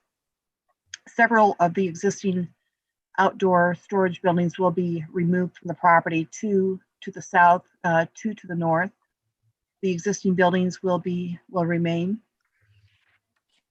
In reviewing these are a couple of photos of the storage tanks. These are carbon dioxide storage tanks deemed to be safe. There's virtually very little danger associated with these. There are several located, we were told, on Kansas City Water Department property throughout the city. Tanks are roughly 9 feet in height, about 90 inches wide, about 11 feet in length. They will be placed roughly 10 feet apart. There will be roughly a 38-foot setback from the east property line to the edge of these tanks. Due to the heavily treed area, this is looking from Highway 40 slightly southwesterly into the Sutherland property as it existed a few years ago when this aerial Google photo was taken. And this photo is taken slightly to the east along Highway 40 from this location. And it is looking southerly along the railroad tracks. The purpose of this is to show that this is heavily treed, mature trees, which sufficiently will form a buffer to these outdoor storage tanks to be placed in this location. The trees are, of course, much taller, higher than the 9-foot high storage tanks. So there is virtually no visibility of these outdoor storage tanks, either from Highway 40, from single-family residential to the south or from the adjacent commercial property to the east. In reviewing the application for special use permit, staff finds that the request complies with all applicable standards of the zoning and development code. We do not find that the storage area will have any adverse impact or affect the general welfare. The applicant might further explain the purpose of these carbon dioxide tanks to their business and their safety. The proposed placement of these tanks is consistent with the operational characteristics of industrial zoning, which the property does maintain, as well as a lumber yard, which was the former use, and the existing structures that are used for storage. As I stated, the storage area is not adjacent to any residential uses and is not visible. And the operational characteristics of the site will not change. The use remains industrial in nature, and therefore no adverse impact is expected. So with that, this concludes my report. The applicant, I should note, will place a fairly small 45 square foot wall sign on the front of the structure. And this concludes the presentation. Thank you, Patty. Are there any questions from the commissioners to Patty? Okay, if not, we'll open it up for the applicant. Is that you, Patricia? Yes, it is. Joe, I believe my client is also online. His name is Ron McLean. Could you promote him as well? I just did. Okay, great. Madam Chair, members of the commission, as you know, my name is Patricia Jensen with the Rouse Fretz Law Firm with offices located at 4510 Bellevue. Here today on behalf of M&H Gas. 40 Highway Properties is actually the company that will hold title to the property. With me is Ron McLean. He is one of the principals of M&H Gas, and he can explain the carbon dioxide tanks in more detail should you have additional questions.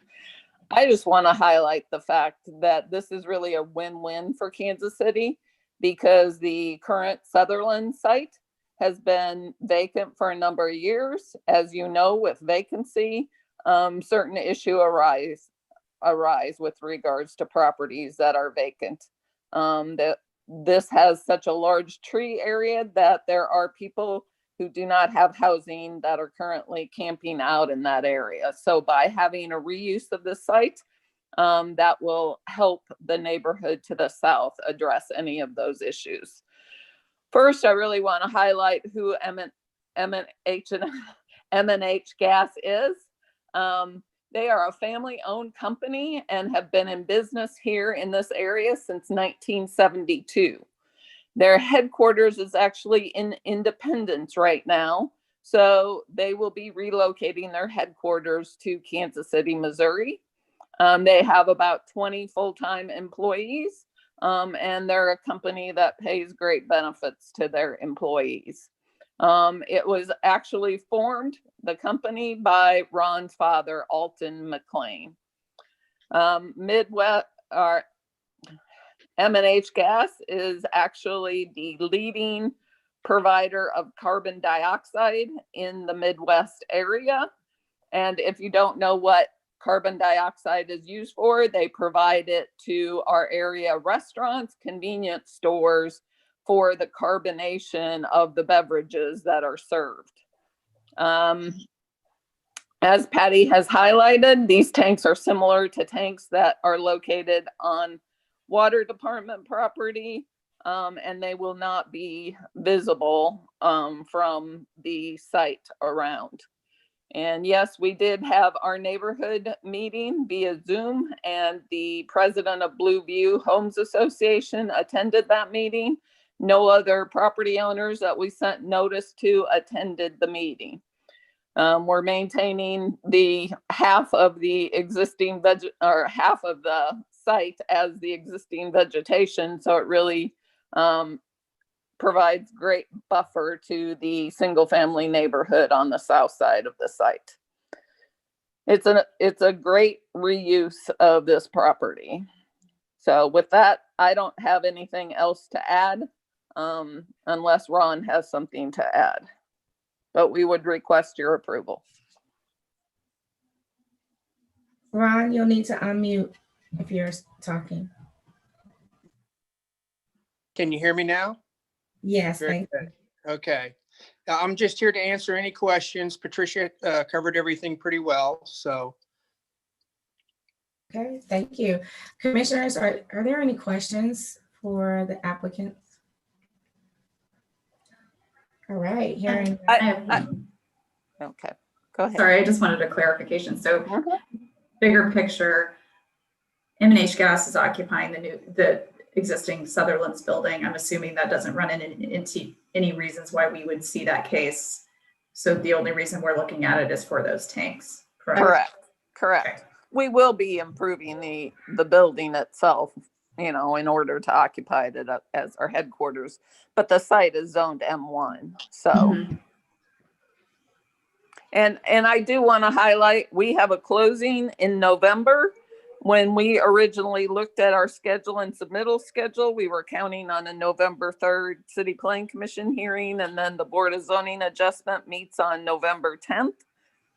When I found out Planning Commission was canceled on the 3rd, I reached out to the staff because the Board of Zone, if we missed the November 3rd date, then our Board of Zoning Adjustment case would have been pushed out to December since they only meet once a month. I very much appreciate Joe and Patty getting us on a schedule so we could maintain those deadlines for our closing. All right, well, at this time, are there any folks in the audience that would like to add commentary to this case? Madam Chair, no one is raising their hand. Okay, well, we will close public testimony. At this time, I'll turn it back over to the commissioners for any thoughts or questions and a motion. A motion to approve case number 20 with conditions. There are no conditions. Oh, there are no conditions. Unusual. Second. It's been moved in second for an approval without conditions. Lisa, will you call the roll?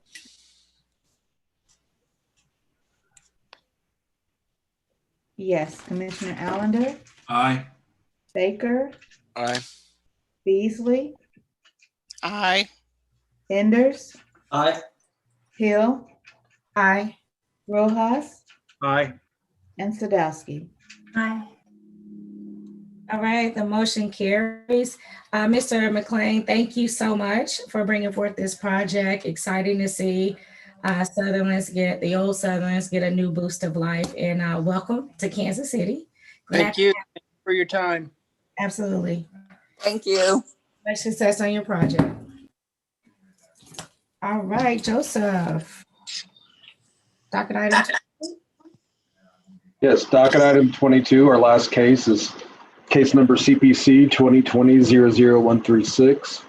It's a request to approve the offices that overlook PIEA plan and finding of blight on about 16 acres located at along Swope Parkway between Chestnut Avenue to the west and College Avenue to the east. Zach Nelson is the staff planner. Thank you, Zach Nelson, city planning staff. This next case will look familiar to you all. This is located down south, just south of Swope Parkway. So this is, I believe I presented to you all about a month ago about the Swope offices at Overlook project. Just to recap, that was an area plan amendment and then a rezoning to UR, which serves as a development plan. So I'll be very brief with my presentation, just to recap of some of the existing condition or existing uses on the site. There's a fraternal organization, a church, and then some retail shops with apartments to the immediate south, and then single family residential a little bit further south than that.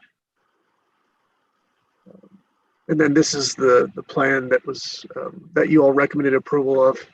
So the applicant is here today requesting approval of a tax incentive plan in the form of a PIA plan. And normally these go before or with the UR plan does.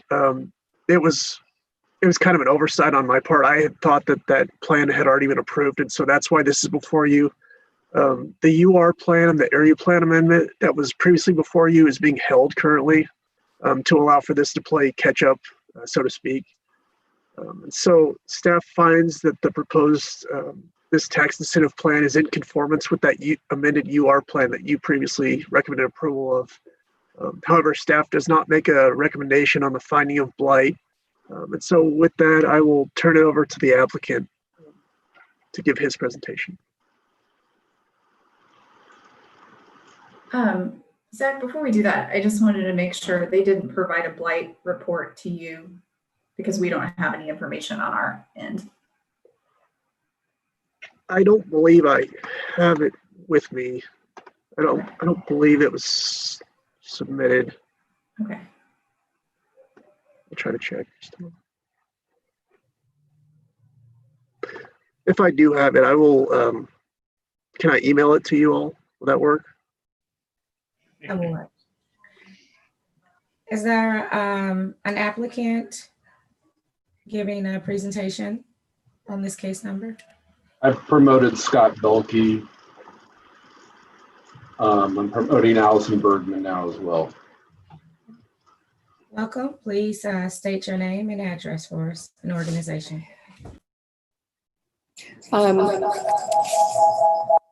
I'm Allison Bergman with Community Builders of Kansas City. I'm here with Bob Langenkamp, the Chief Development Officer, Emmett Pearson Jr., the President and CEO, and Elizabeth Schultz, our in-house architect.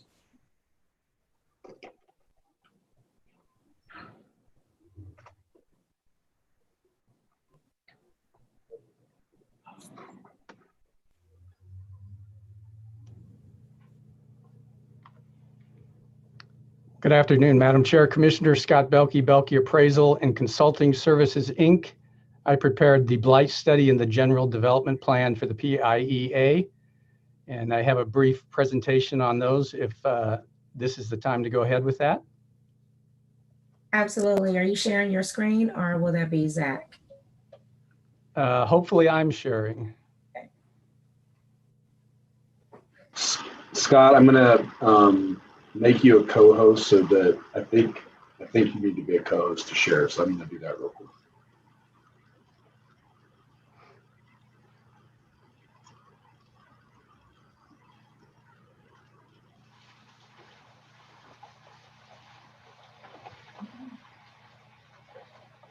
Okay, you should be able to now.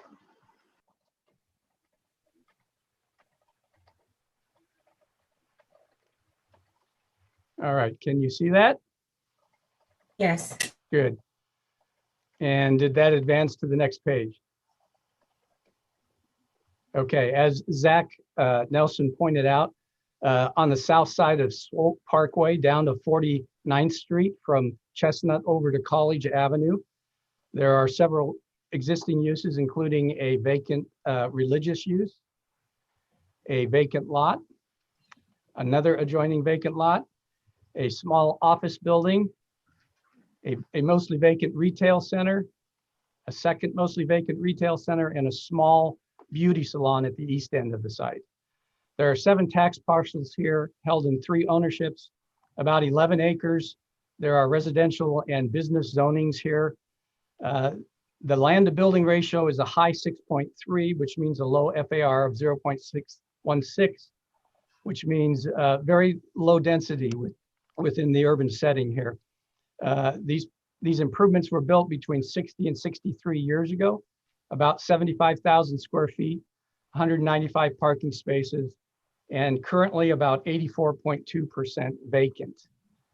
The proposed area lies already within the Brush Creek Corridor TIF plan, the Town Fork Creek URA plan, the EEZ blight designation Midtown to RG. The Economic Development Scorecard has Census Tract 77 is continuously distressed, and it is also located in the Swope Park Opportunity Zone. So then to run real quick through the 5 blight conditions to see if they lead to the 3 blight components: defective or inadequate street layouts, public sidewalks, curbs and gutters, and private sidewalks, curbs and gutters. Here you can see a dilapidated, unsafe sidewalk along Agnes Avenue, deteriorating private sidewalk, lack of curbs and gutters along College Avenue, and then an overgrown sewer inlet.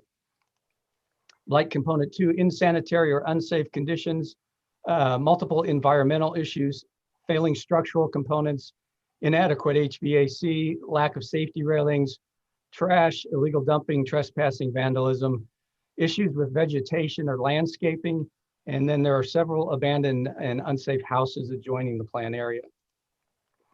Here on the inside, you can see compromised pipe wrapping, mold, water infiltration, collapsing exterior structures, collapsing interior structures. There's dumping behind the retail buildings.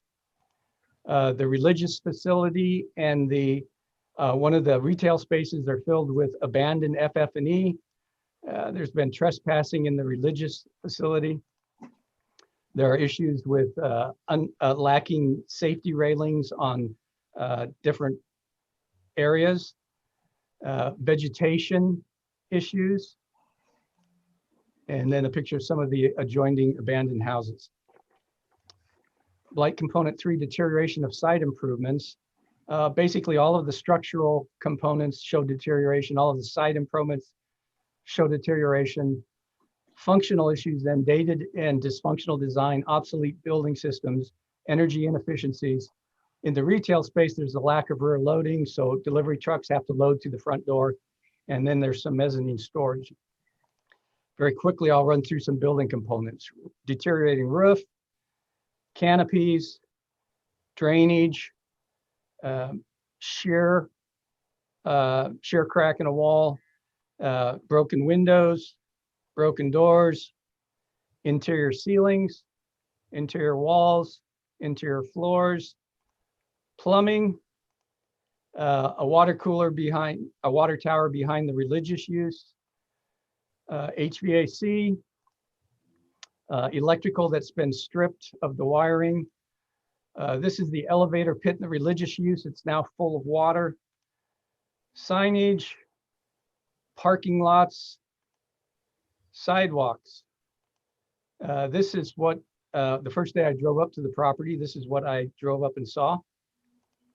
Other parking lot improvement issues, and then deteriorating entrance drives, deteriorating curbs, parking stops, fencing, and then deteriorating landscaping. Blight component 4, improper subdivision or obsolete platting, that's not an issue. Component 5, endangerment by fire or other causes. This is the City Protect crime report mapping. You can see how south of Brush Creek, south of Swope Parkway, the intensification of crime reporting there. There's been trespassing and vandalism inside the religious use, which has been vacant for somewhere between 1 and 3 years. This is inside the religious use. There's been fires set at various spaces inside the religious use. There's obscene graffiti throughout the plan area. Pictures of vandalism that have taken place on the inside. Evidence of trespassing and loitering. A number of these buildings have been boarded up. Most of the windows have bars in them. The rooftop air conditioning units have bars around them. And then over here, you can see that on the front elevation of some of the buildings, you have barbed wire and razor wire. Illegal camping has obviously taken place at least 4 places within the plan area. This is on the plan area next to the apartments that Mr. Nelson mentioned. Apparently, people like to take the shopping carts down to the grocery store that's further to the east on Swope Parkway. When I did my inspection, I had to be accompanied by an armed guard. The week before, they had encountered somebody in the building. The police were called. These weapons were recovered by the police that came and made the arrest that day. So you come down to the blight factor conclusion. 6 of the 7 tax parcels show an obvious predominance of blighting factors. And then to move into whether those 5 factors lead to the 3 components. Hindrance to housing accommodations, Census Tract 77 has lost almost 50% of its population between 70 and 2010. The median household income metro-wide is 137% higher than in Census Tract 77. Excuse me. 2 long-term vacant lots totaling 1.73 acres along Swope Parkway. And there are no residential units within this 10.95 acre planning area. Economic liabilities, you've got foregone economic impact, unrealized assessment from the improvements and the vacant lots, unrealized taxation. You've got delinquent taxes paid between 2012 and 2019. You've got excessive vacancy of 84% and extended vacancy of up to 4 years. Economic underutilization, as I mentioned, the land to building ratio is a high 6.3, which is an low FAR of 0.16, which means you've got a lack of density within the urban setting.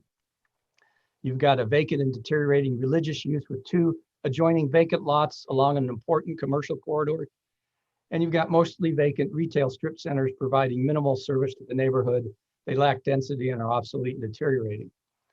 And the beauty shop on the east end of the project, the land to building ratio there is almost 30-to-1.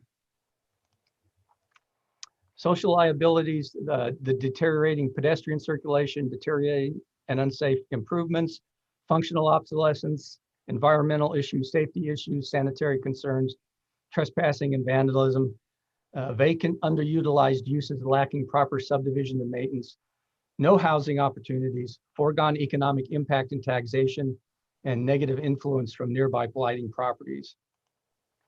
So you see, we've covered a number of menaces to the public health, safety, morals, and welfare. One other point here, the KCMO website indicates that all 7 of the study area tax parcels have had numerous 311 cases submitted against them, ranging from 4 to 51 cases per parcel and totaling 188 cases. So vacant, dated, deteriorating, obsolete, and vandalized structures in the urban fabric that lack maintenance and supervision detract from the vibrancy of the urban core. Redevelopment of this 10.95 acre tract adjoining Swope Parkway will alleviate blight and reinvigorate and enhance the vitality of the adjoining neighborhoods. And that concludes my blight presentation. I'd be glad to answer any questions that you might have. Thank you. Are there any questions from the commissioners? Okay. I also wanted to mention I emailed all the commissioners the blight study if needed. Thank you, Zach. Is there anyone who has raised their hand for public comments? Joseph? No, Madam Chair. Seeing that there are none, we'll close the public testimony and turn it back over to the commissioners.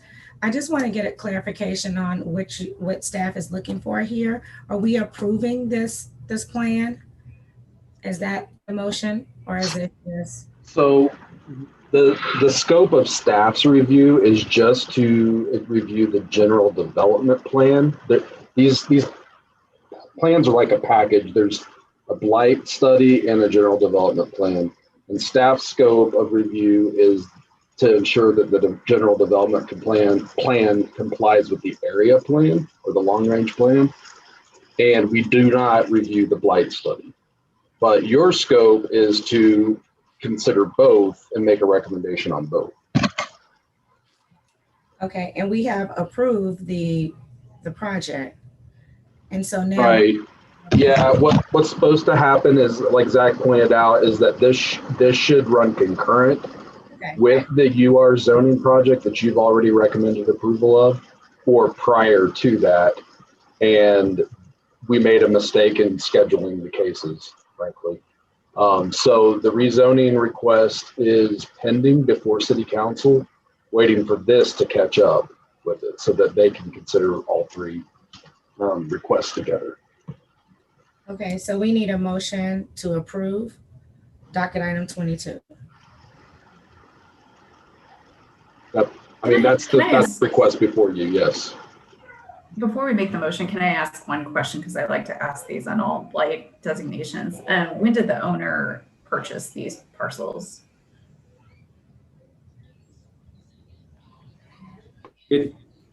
Good afternoon. This is Emmett Pearson, President of Community Builders. We purchased the shopping center January 7th of this year, and the church was purchased roughly October-ish of the previous year. Thank you. There are no other questions. Need a motion? I motion to approve docket item number 22. Second. All right, it's been moved in second for an approval. Docket item 22. Lisa, will you call the roll? Commissioner Allender, Aye. Baker, Aye. Beasley, Aye. Enders, Aye. Hill, Aye. Rojas, Aye. and Sadowski. Aye. All right, motion carries. Thank you so much. Sorry about that slight oversight, but look forward to this project moving forward. Definitely value add to the community. Thank you. All right, commissioners, that was our last case. Unless there's some new business that need to come before us, which I don't think it is, we can adjourn.